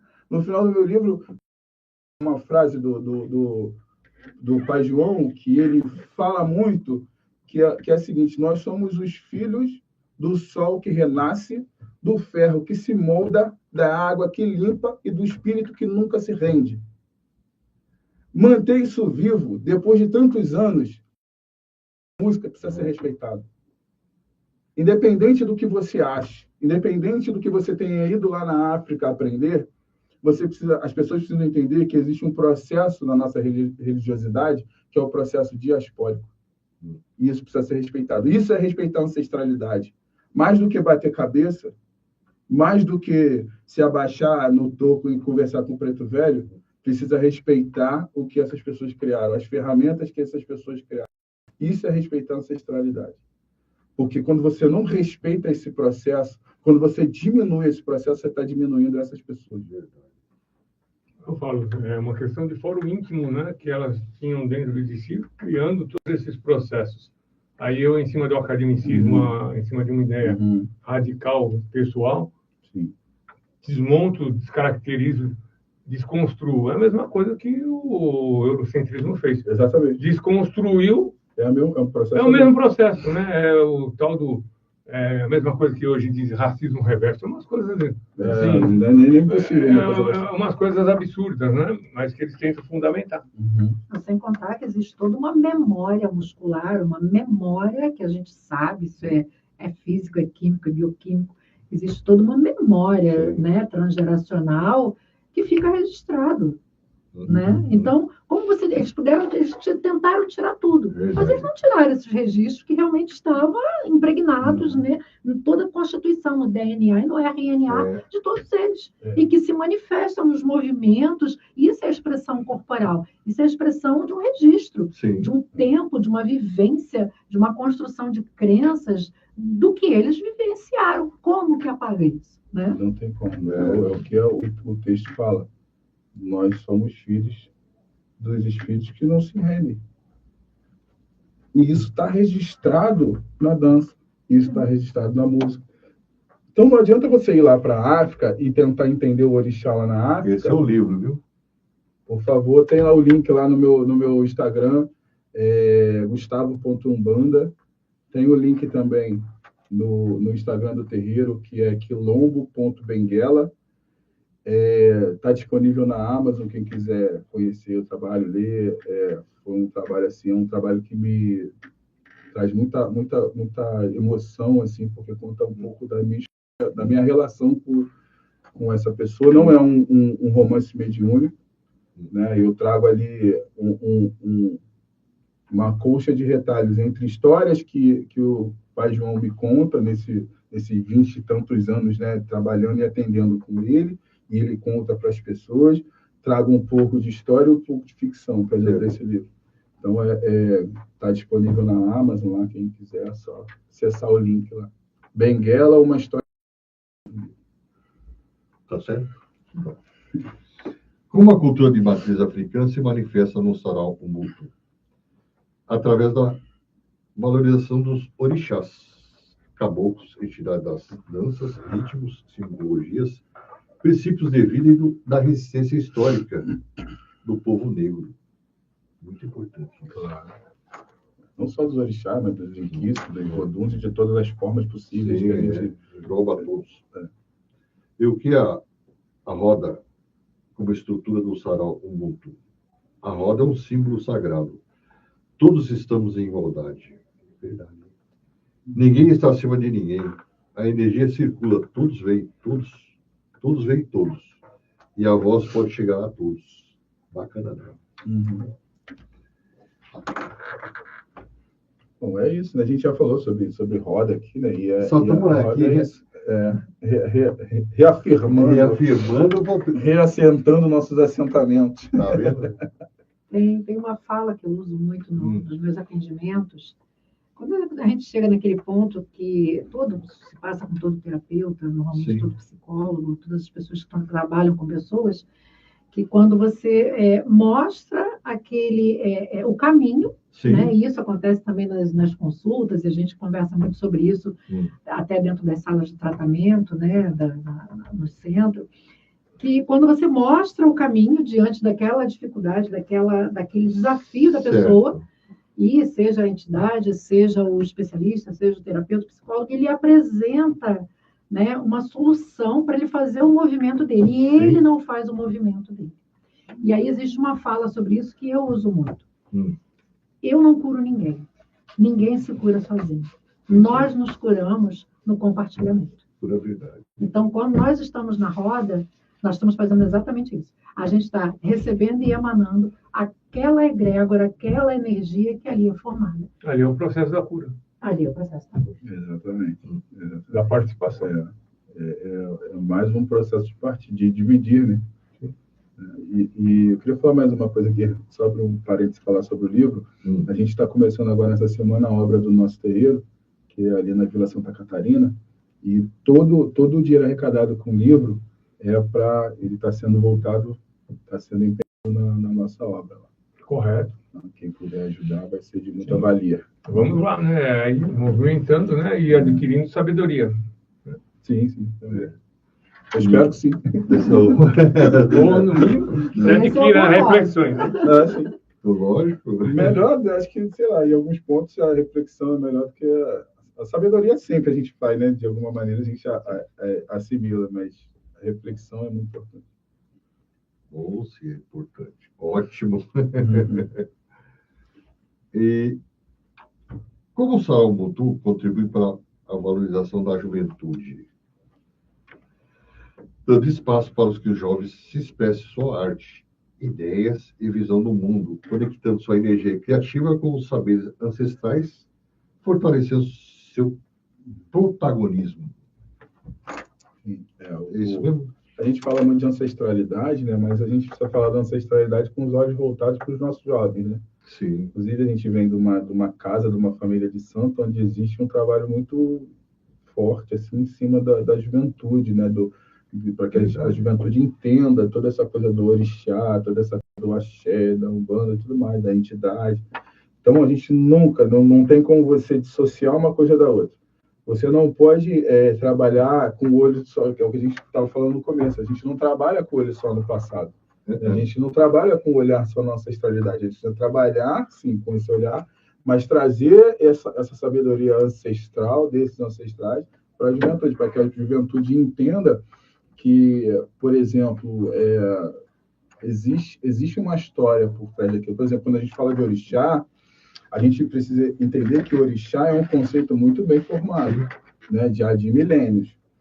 E existiu um movimento durante algum tempo onde tentou criar ou trazer para dentro da nossa cultura novos orixás, né? E eu não quero dizer com isso que essas divindades, eu não vou chamar de orixá, porque orixá, como eu disse, é uma coisa bem formada, bem conceituada, inclusive, eu não vou dizer que elas não existem, porque dentro daqueles cultos, essas divindades existem, porque estão sendo cultuadas lá, estão representadas, estão se manifestando lá, e elas existem de fato, porque lá estão. Mas a gente precisa que o jovem entenda, quando a gente fala de ancestralidade, é também sobre isso, que a gente está trazendo conceitos que já estão estabelecidos. Conceitos que, apesar de muito antigos, são atuais, né?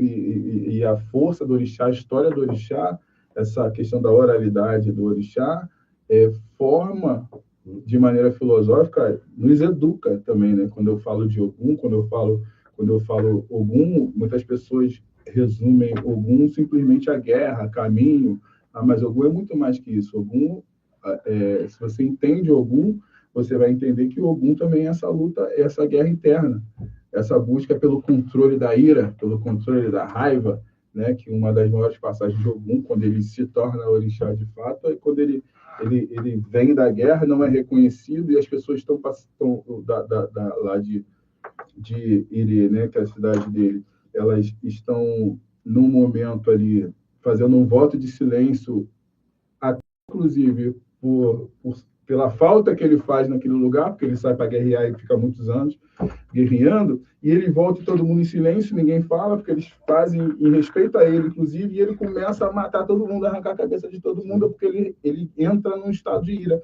E quando falam para ele o que estava acontecendo, ele entra num estado de depressão tão grande que ele enfia os seus alvés no chão, os seus 2 facões no chão, e é engolido pela terra e virou lixo a partir dali. Então, essa história, quando você conta essa história para um jovem, você está falando para o jovem que, cara, controla a sua ira, ouve as pessoas, entende o que está acontecendo. Né? Ser filho de Ogum, inclusive, é isso. Essa coisa de você precisa controlar essa ira que habita dentro da gente. Inclusive, no livro Guiança dos Orixás, de Mãe Zuleika, ela fala muito sobre isso. E é uma linguagem muito, muito simples, dessa forma de entendimento, da gente fazer essa sincronicidade, da gente trabalhar nossas emoções pela referência daquele orixá, de fato, que ele traz. E não por intimidar, não por medo, não por ser temente, mas para entender como é que você vai trabalhar exatamente com as suas emoções baseado naquela corporificação, que acaba sendo uma corporificação, a gente precisa muito dessa coisa tátil, né? E aí a gente traz a referência quando eu estou diante do Xangô, quando eu estou nas águas de Iemanjá, o que ela traz ali. Então, é as emoções, é o trabalho o tempo inteiro das nossas emoções. Sim. E aqui o pai Maurício vai fazer uma provocação para ti. Acho ótimo. Uma vez eu vou botar de fazer. Você fala muito sobre história e ancestralidade. E eu gostaria de fazer uma provocação para você. Respeitar a ancestralidade dentro da Umbanda é apenas conhecer e contar a história dos que vieram antes de nós. Ou é também respeitar os mais velhos, seus fundamentos, seus ensinamentos e a hierarquia do terreiro. Porque, para mim, a ancestralidade não está somente no discurso ou no livro. Ela está na prática, no respeito, em saber ouvir quem veio antes e entender que, antes de querer ocupar um palco, precisa aprender a respeitar aquilo que foi construído dentro do terreno.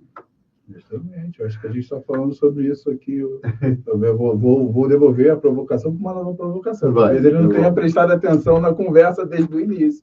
Mas a gente está falando sobre isso a todo momento, respeitar, inclusive a gente está falando agora de ancestralidade e juventude, né? E uma das interpretações pode ser essa, de que a gente precisa entender que essa ancestralidade ela está em muitos pontos. E o sarau é sobre isso. Verdade. Respeitar. Porque, por exemplo, o seu terreiro ele não reflete só a sua vertente, por exemplo, a sua vertente da Umbanda, a vertente que o senhor segue. Eu não sei nem qual é, mas a gente tem essa coisa de encaixotar tudo e seguir vertente, né? Mas ela reflete também as suas experiências. Sim. Ela reflete também todo o seu aprendizado, que talvez não tenha sido a todo tempo dentro dessa vertente. A construção enquanto pessoa. Exatamente. E isso é respeitar a sua ancestralidade, o seu processo de aprendizado. Então, respeitar a ancestralidade é muito abrangente. É muito abrangente. Eu gostaria só de fazer um adendo, né? Que eu volto naquela velha frase atrás. Né? Óbvio, né, que nós temos que ter reverência e respeito pelos mais velhos, né, pelos que vieram antes, pelos que já passaram pelo caminho, fizeram o caminho. Porém, contudo, entretanto, todavia, eu nunca vou esquecer de falar a mesma coisa. Dos mais velhos, nós queremos os exemplos. Né? Justo. Porque, infelizmente ou felizmente, nós temos muitos que se colocam nessa condição e estão nessa condição, porque naturalmente nasceram antes, é cronológico, né, biológico, né, não tem como ser diferente.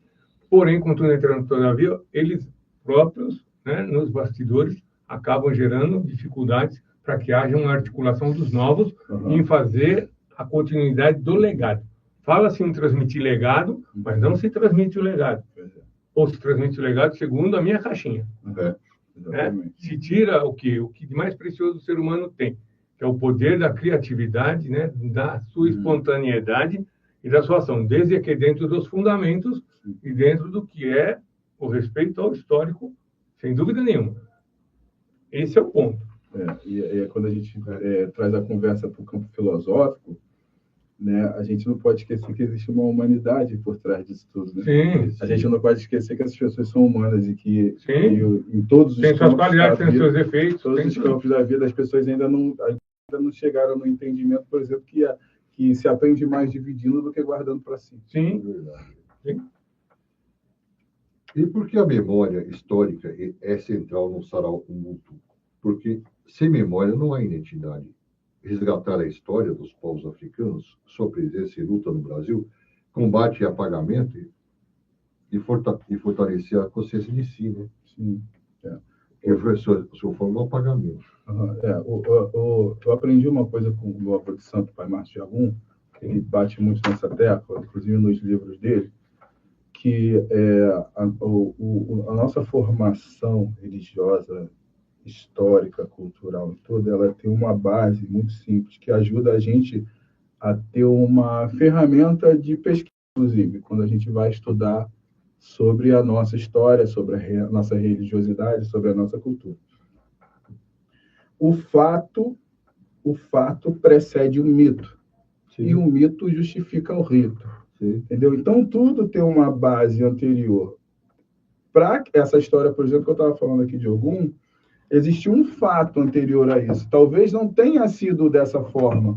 Talvez essa história, esse Itã de Ogum que a gente estava falando aqui, não tenha sido dessa maneira, mas esse fato que ocorreu, né, criou um mito.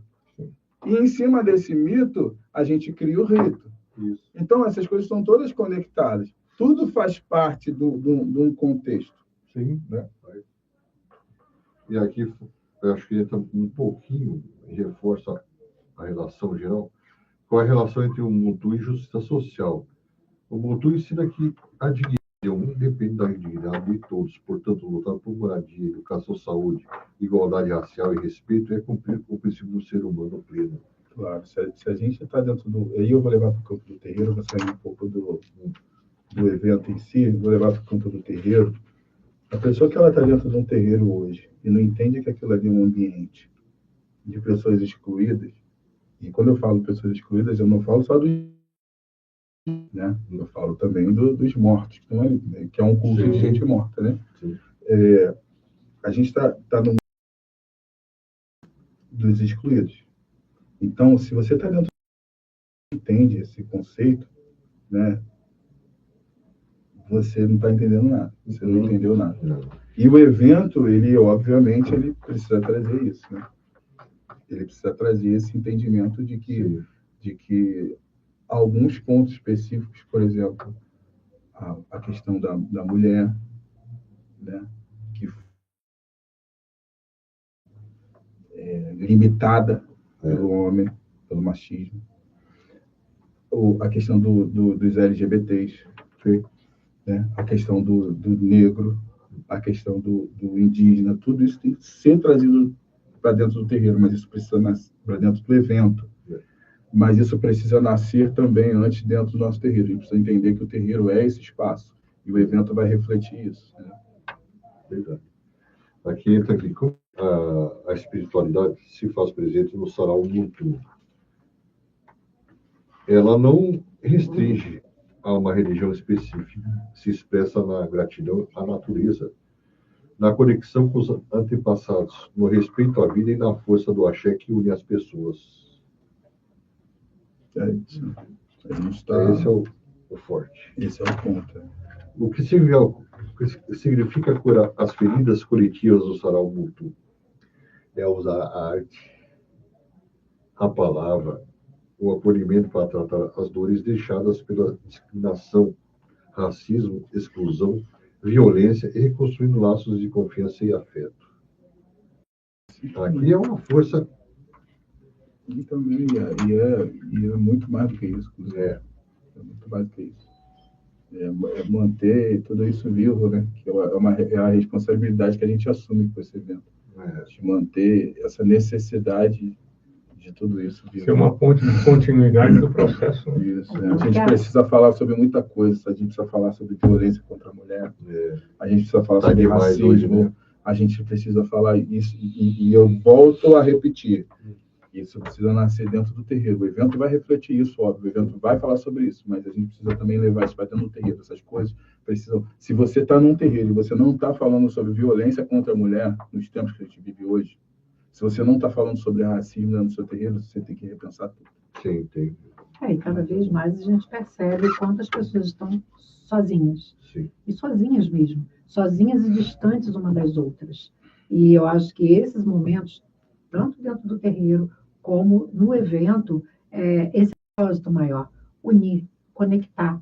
O famoso network. Sim. Então, as pessoas estão, só que é um network pessoal, porque as pessoas estão cada vez mais sozinhas. E aí, quando a gente vem para essa fala da mulher, é uma coisa que eu coloco muito nos grupos, antigamente as mulheres iam ter bebê com uma parteira. E vinha a mãe, a irmã, a cunhada, as senhoras, e ficava em torno dessa mulher. Não tem mais isso. Hoje em dia, a mulher está sozinha dentro de uma sala de parto, com um monte de homem, cercada pelo médico, de uma forma muito fria, alemar o marido quando pode acompanhar, quem tem essa condição, e ela está ali num momento de extrema vulnerabilidade, sozinha. Então, ou seja, é isso que a gente traz cada vez mais. Eu acho que é todo um movimento que se distanciou, e esses movimentos têm que ter esse olhar hoje, de agregar, de conectar, de trazer as pessoas novamente para o contato, porque a gente vê pelos jovens... Resgatar os valores. A gente vê isso pelos jovens. O resgate dos valores. A gente almoçava em casa de vovó, final de semana. Hoje em dia, eu tenho 6 netos, raro o dia que um neto meu... E olha que eu sou uma avó extremamente amorosa. Raramente, eu cobro isso deles. Mas hoje vocês me ligaram para falar de uma compra, mas vocês não me ligam não é para sobre tomar a bênção. Isso também é importantíssimo. Eu abençoo meus filhos e a minha família na minha meditação diária. Sim. Mas as crianças não têm mais isso. Não. Perderam esse vínculo, inclusive, da vovó, de estar ali no final de semana, vamos almoçar. Isso é respeito, isso é hierarquia. Isso é ancestralidade, que não se tem mais. Então, quando a gente começa a trazer esse tema, a gente vê que são muitas partes que estão extremamente desconectadas. Isso é verdade. O terreiro é mantenedor Exatamente. Porém, contudo, todavia, o que eu sempre falo, e acho que bate muito nessas informações no movimento que foi criado, é que, hoje em dia você tem toda uma manobra de desconexão dos propósitos do que é viver em conjunto, viver de forma humana e humanitária com todos, dentro de um conceito de vivência e convivência que é tradicional dos terreiros. E é exatamente, eu acredito, por nossa religião ter esses valores desde o nascimento dela, desde o seu berço, desde a sua origem, e eles são valores que reforçam esse lado do psiquismo das pessoas, da importância do todo, não da unidade ou de partes, é que nós somos combatidos. Porque os valores do que eles querem gerar de mercado para fazer atendimento médico hospitalar, fazer isso, fazer aquilo, que tudo é mercado, vai exatamente contra o que é o princípio da nossa vivência e convivência. Então, se você começa a fazer a vivência e a convivência e entender que existem outras formas também de você fazer as mesmas coisas, você vai contra o nicho de mercado que foi criado e essa ideia que você tem de comando, eu comando a sociedade, e divido as pessoas, divido famílias. Aí vamos lá introduzir as grandes big techs, o que elas fazem. São um ótimo instrumento por um lado. Por outro lado, elas são manipuladas a tal ponto de dividir as pessoas. Isolar. Dentro de uma própria casa. Isolar. Quando você isola, você domina. Quando você isola, você descaracteriza o humano. Isso a gente está falando. Você quer ver um novo protótipo de sociedade? Sobre a filosofia Ubuntu aí. Então, é o que eu falo. É isso. A fala é o resgate, a gente precisa resgatar. Por isso que nós somos combatidos. Exatamente. Por isso que eles partiram para cima das religiões que são dos povos originários. Primeiro eles fragilizaram a gente. Depois eles começaram a combater de fato, porque eles dividem, é o famoso dividir para conquistar, Sim. A partir do momento que eles conseguiram dividir, aí só que a gente vai eu, pelo menos, vou morrer tentando reconectar. Sim. De alguma maneira, quem eu puder, quem quiser ouvir, quem quiser participar, eu, de alguma maneira, vou reconectar. Vamos no mais importante. Quantos anos eu tenho? 44. Nossa, eu nem lembro dessa idade. Novo, meu, vai ainda caminhar muito. Deus quiser, eu fui lá do outro lado e voltei. Vai ter no terreno, vai se formar novo, você vai levar à frente também. Eu fui lá do outro lado e voltei. Voltei com força total. A missão lá já. Voltei com força Muitas total. vezes é aí que nasce a missão e o propósito. Isso, algum falou para mim assim, quase que literalmente, mas ó, vai lá e faz o que eu mandei você fazer, porra. Mas é sempre só aí, meu. Tudo bem. Já que você andou fronteando, né? Tá fugindo, pô. Vai lá e faz o que eu mandei fazer. E como a natureza é homenageada no sarau Muntu, reconhecendo que vivemos dela. Dela tiramos o sustento e a sabedoria. Plantas, água, terra, sol e árvores são lembradas como fontes de vida e ensinamento. Sim. Isso é verdade pura, viu? Aqui está a nossa linhagem dos povos originários.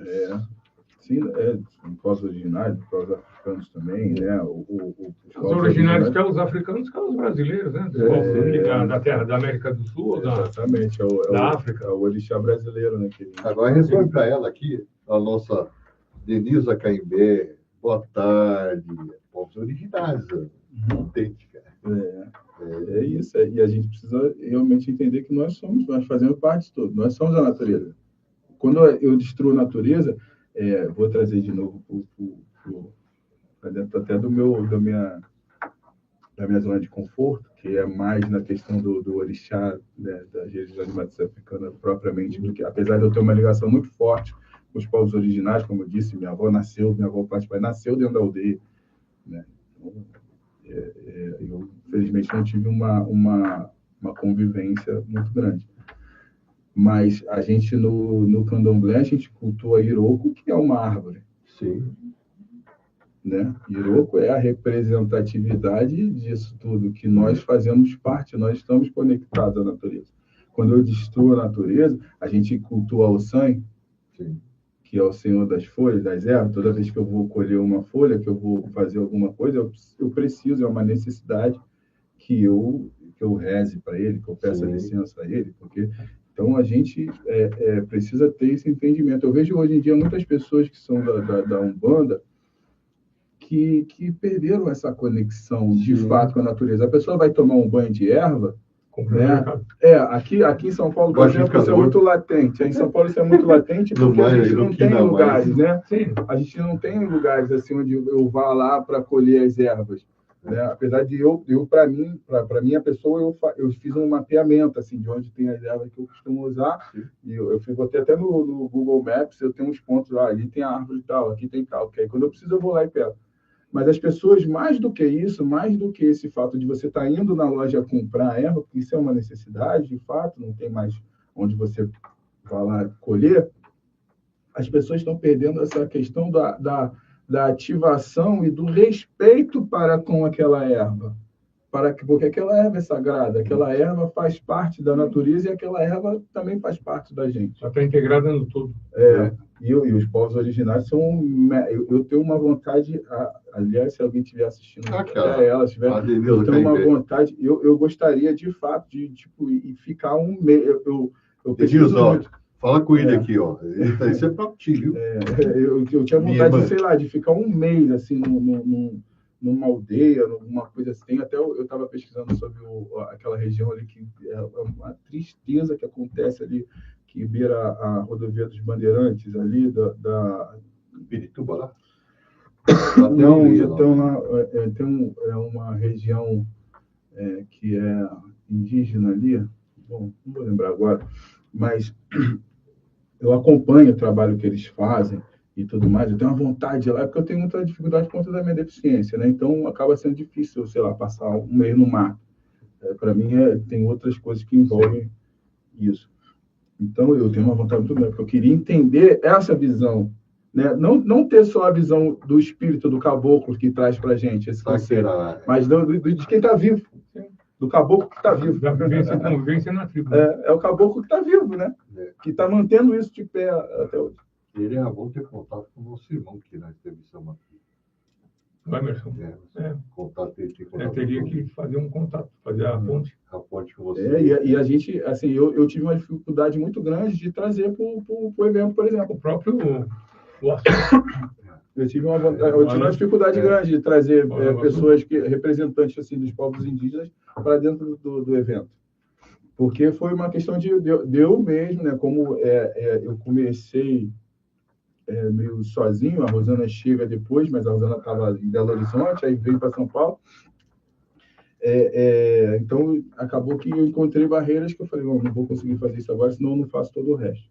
Mas eu quero muito que essas pessoas participem, os povos originários, pessoas de aldeias, pessoas que estão envolvidas com esse movimento, participem, porque tem que participar, isso faz parte da nossa história, isso faz parte da nossa fé, da nossa religião, isso faz parte do contexto total.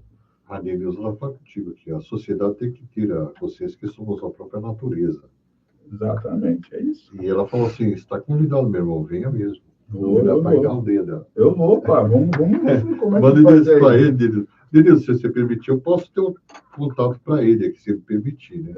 Entra lá, Denise, entra lá no gustavo.umbanda, meu Instagram, me manda uma mensagem lá que a gente vai conversar. Tá certo. Anotou aí? Quer que ele repete? Gustavo.umbanda. Meu Instagram lá, manda um direct lá para mim. Tem meu WhatsApp também, lá tem o link do meu WhatsApp. Pode entrar lá no link e mandar mensagem para mim no WhatsApp direto. E vamos estreitar esse laço aí. Certo. E o pai Maurício está falando assim, no Pico do Jaraguá tem indígenas, povos guarani, muitas vezes lá com o padrinho Juruá. E é verdade, lá tem o... se eu não me engano, é no Pico do Jaraguá, que tem as tecuás lá, não é isso? Acho que é lá mesmo, Pico do Jaraguá ali, beirando a rodovia dos Bandeirantes, não é? Aí o senhor vê, a gente tem um território indígena nessas tecuás ali, no Pico do Jaraguá, atravessado pela rodovia dos Bandeirantes. Sim. Os bandeirantes que dizimaram esse povo. Faz parte da desconstrução, né? Parece que poderia ter dado qualquer nome. Da invisibilização, né? Poderia ter dado qualquer nome, porque isso é uma mancha na nossa história. Isso é uma mancha na nossa história. Poderia ter dado qualquer nome. Porque foi um dos caminhos que a gente... Eu não vou falar palavrão aqui de novo, mas dá vontade. Né? Vai. Poderia ter dado qualquer nome. Mas eles fizeram parece que é para lembrar. Beleza, vou te dar essa terrinha aí, mas vou deixar isso aqui, esse símbolo aqui para você lembrar de quem trucidou a sua família. Eles fizeram para o bem comum, fizeram para o progresso do país, ou fizeram por interesses de questões nada republicanas, muito pouco, né, pronunciáveis. Sim. É isso. Eu sou uma pessoa que gostaria muito mais contada assim, com o povo, porque faz muito parte da minha história. Assim. Sim. Ok, vamos conversar. Vamos embora, vamos aguardar o seu contato. Ela responde para o pai Maurício que tem mesmo os Guarani lá no Jaraguá. Isso, então, é isso aí mesmo. E o pai Maurício perfeito, tem uma pagé lá fantástica. Vale a pena ele conhecer. Vamos lá, só falar também. Chama lá, Maurício, pra gente. Segue lá o Gustavo.banda lá no Instagram, me chama lá que a gente vai lá. Eu tenho muita vontade de ir lá. É só chamar ele. Até porque a gente também, o evento, ele tem o seu processo também social, né? E a gente pode, de alguma maneira, ir lá, conhecer e entender de que maneira que a gente pode ajudar também, né? Sim, não é só ir lá e conhecer e beber daquela água, mas também, se for possível, se for necessário, né? Levar alguma coisa lá para ajudar. Sim. E qual é o lugar das mulheres no Sarau Mútuo? São protagonistas, guardiãs da sabedoria, da transmissão cultural e da organização comunitária. Sua voz, força e beleza são exaltadas como fundamento da vida. Eu, sinceramente, particularmente, na verdade, eu gostaria que as mulheres participassem até bem mais. Eu gostaria que... Eu, por exemplo, a Rosana sabe disso, eu não me dou lugar de fala, assim, no evento em si. Eu vou lá e falo mais ou menos o que é o evento, né? Faço uma publi do meu livro, que eu preciso vender, que eu preciso fazer aquela obra, e é isso. Mas eu quero que esse espaço seja seja utilizado por pessoas que precisam ter um lugar de fala, né? As mulheres, principalmente, as pessoas LGBT, né? As pessoas trans. Infelizmente, eu tive um problema com uma pessoa não foi um problema, mas a pessoa me ignorou, falando, é uma pessoa que eu gostaria que tivesse espaço no evento para falar também, que ela tem uma representatividade muito grande assim nessa questão LGBT, né? Era um pai de santo que virou uma mãe de santo, que tem uma representatividade incrível. Inclusive, eu já fui no terreiro dela algumas vezes, e é uma macumba assim que me bate o coração, sabe? Sabe quando você sente na pele assim, que arrepia? Oi? Não pode não pode mencionar, porque ela me deixou falando sozinha, foi muito triste. Então... Foi muito triste. Ela me ignorou, assim, convidei, né? Ela tem um trabalho incrível, inclusive histórico, com relação ao banco. Mas a gente vai, e é aquela coisa, não quer, tudo bem, vai viver sua vida e a gente vai continuar aqui no trabalho. E eu quero muito que essas pessoas estejam junto com a gente. Nós não temos muito trabalho. Assim como existem muitas situações também, essa que você mencionou, né? A gente fica triste, né?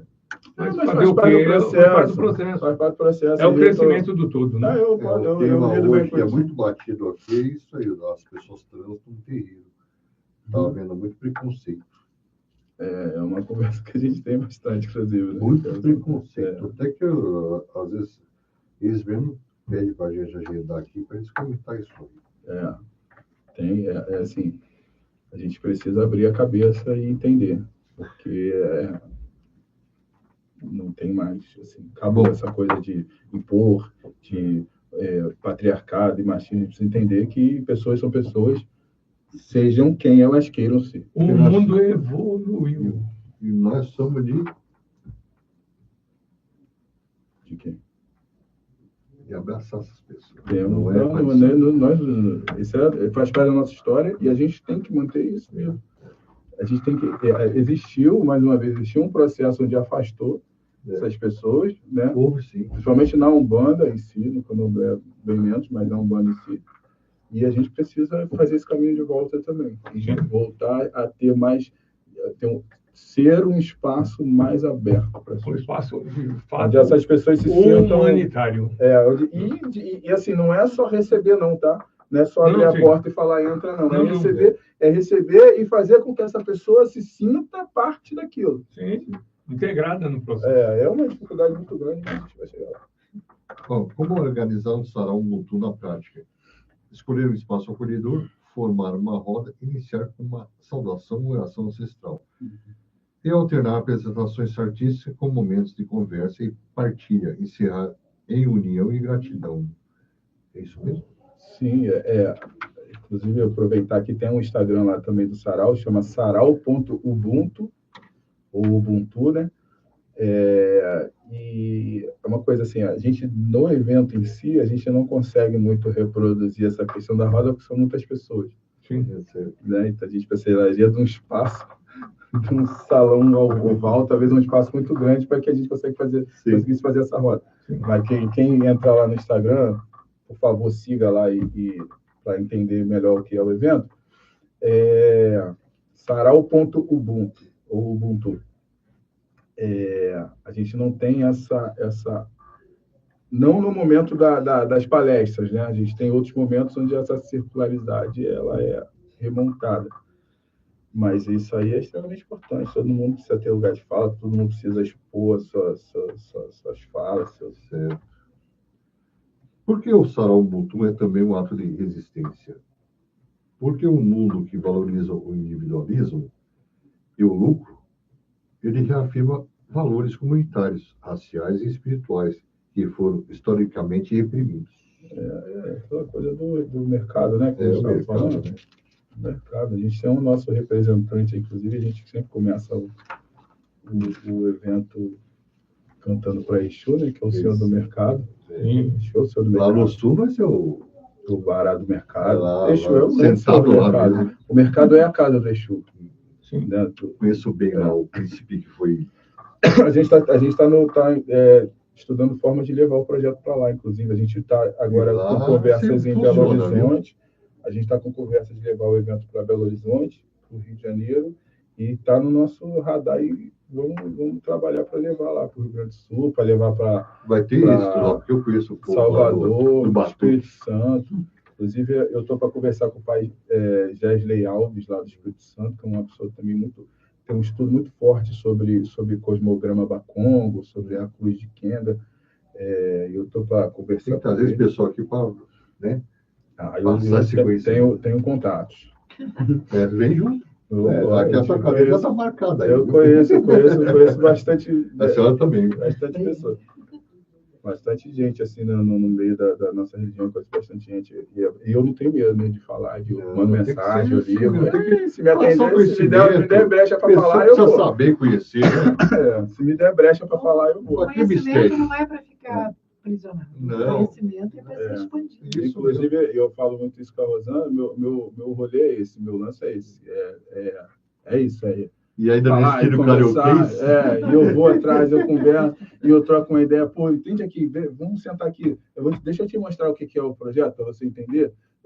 Vê se faz sentido para você. E disso aí a gente vai criando amizade.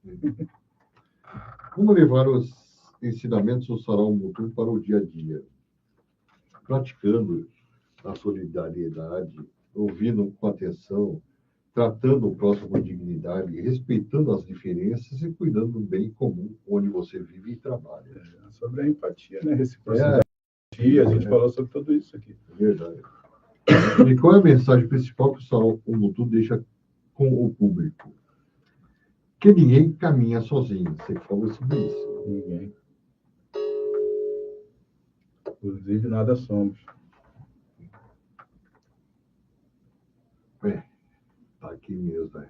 Ninguém caminha sozinho, que a força está na união, que nossa maior riqueza é a nossa humanidade compartilhada e as raízes que nos sustentam. Você comentou sobre isso no começo. Sim, é isso. Reforçando, né? Uhum. Como o Sarau Mutum fortalece a identidade do povo de matriz africana? Ao dar visibilidade, voz e valor às suas tradições, beleza e sabedoria e história, combatendo o preconceito e oferecer orgulho de suas origens. Verdade. É isso. O Sarau é independente, né? O pai Maurício estava dentro da vocação dele, né? O pai Maurício. Ele foi muito pertinente na pergunta dele, sim, porque é essa questão que precisa ser levantada. A gente precisa que todas essas falas assim, a gente também sabe que, sim, por exemplo, existem movimentos hoje aí que eu não vou citar, porque acho que é até desnecessário fazer essa mídia, mas tem eventos hoje aí que são proporções bem grandes, que não tem objetivo. Verdade. É uma micareta. Verdade. Você entendeu?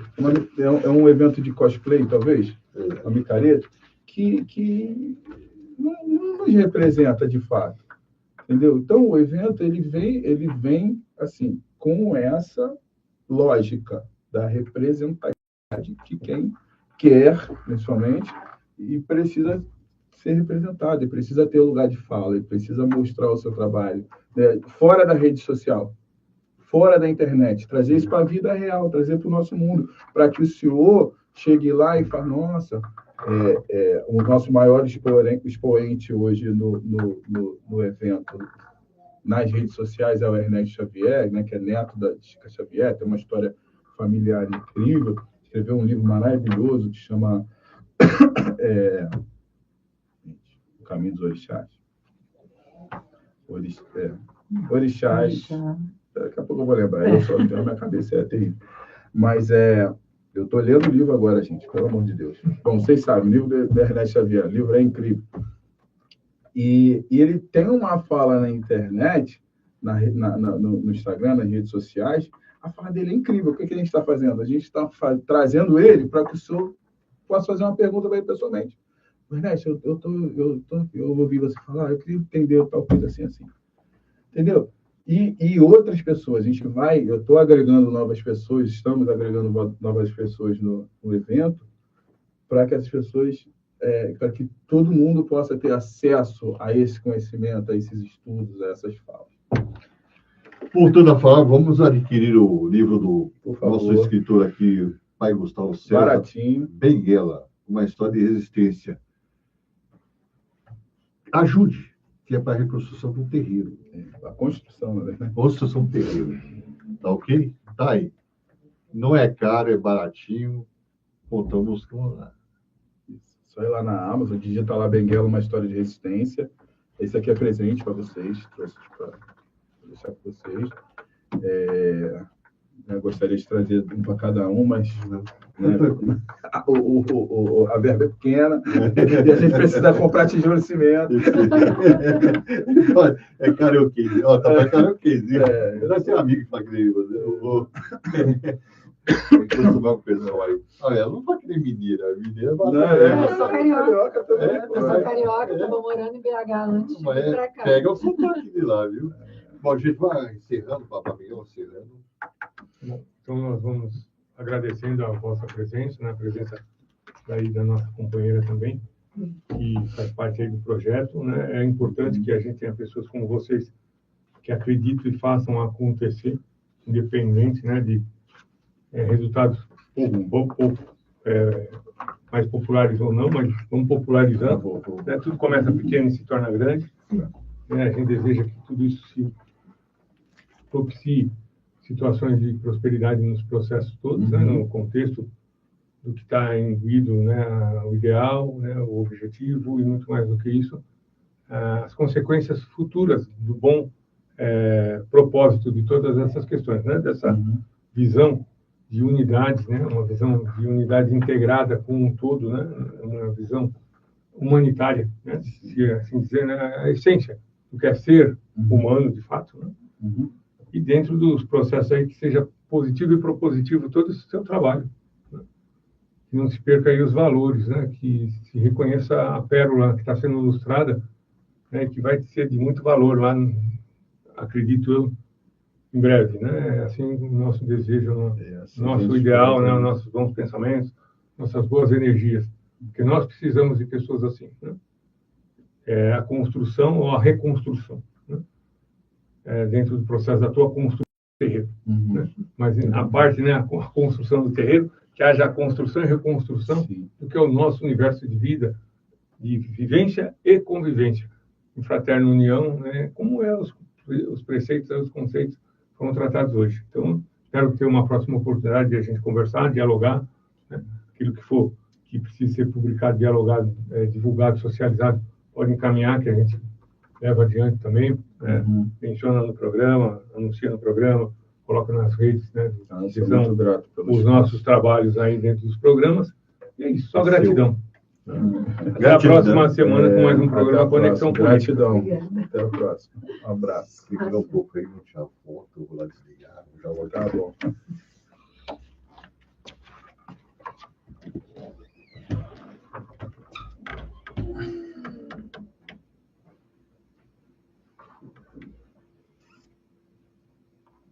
Gente, eu vou fazer uma pergunta aí. Sim.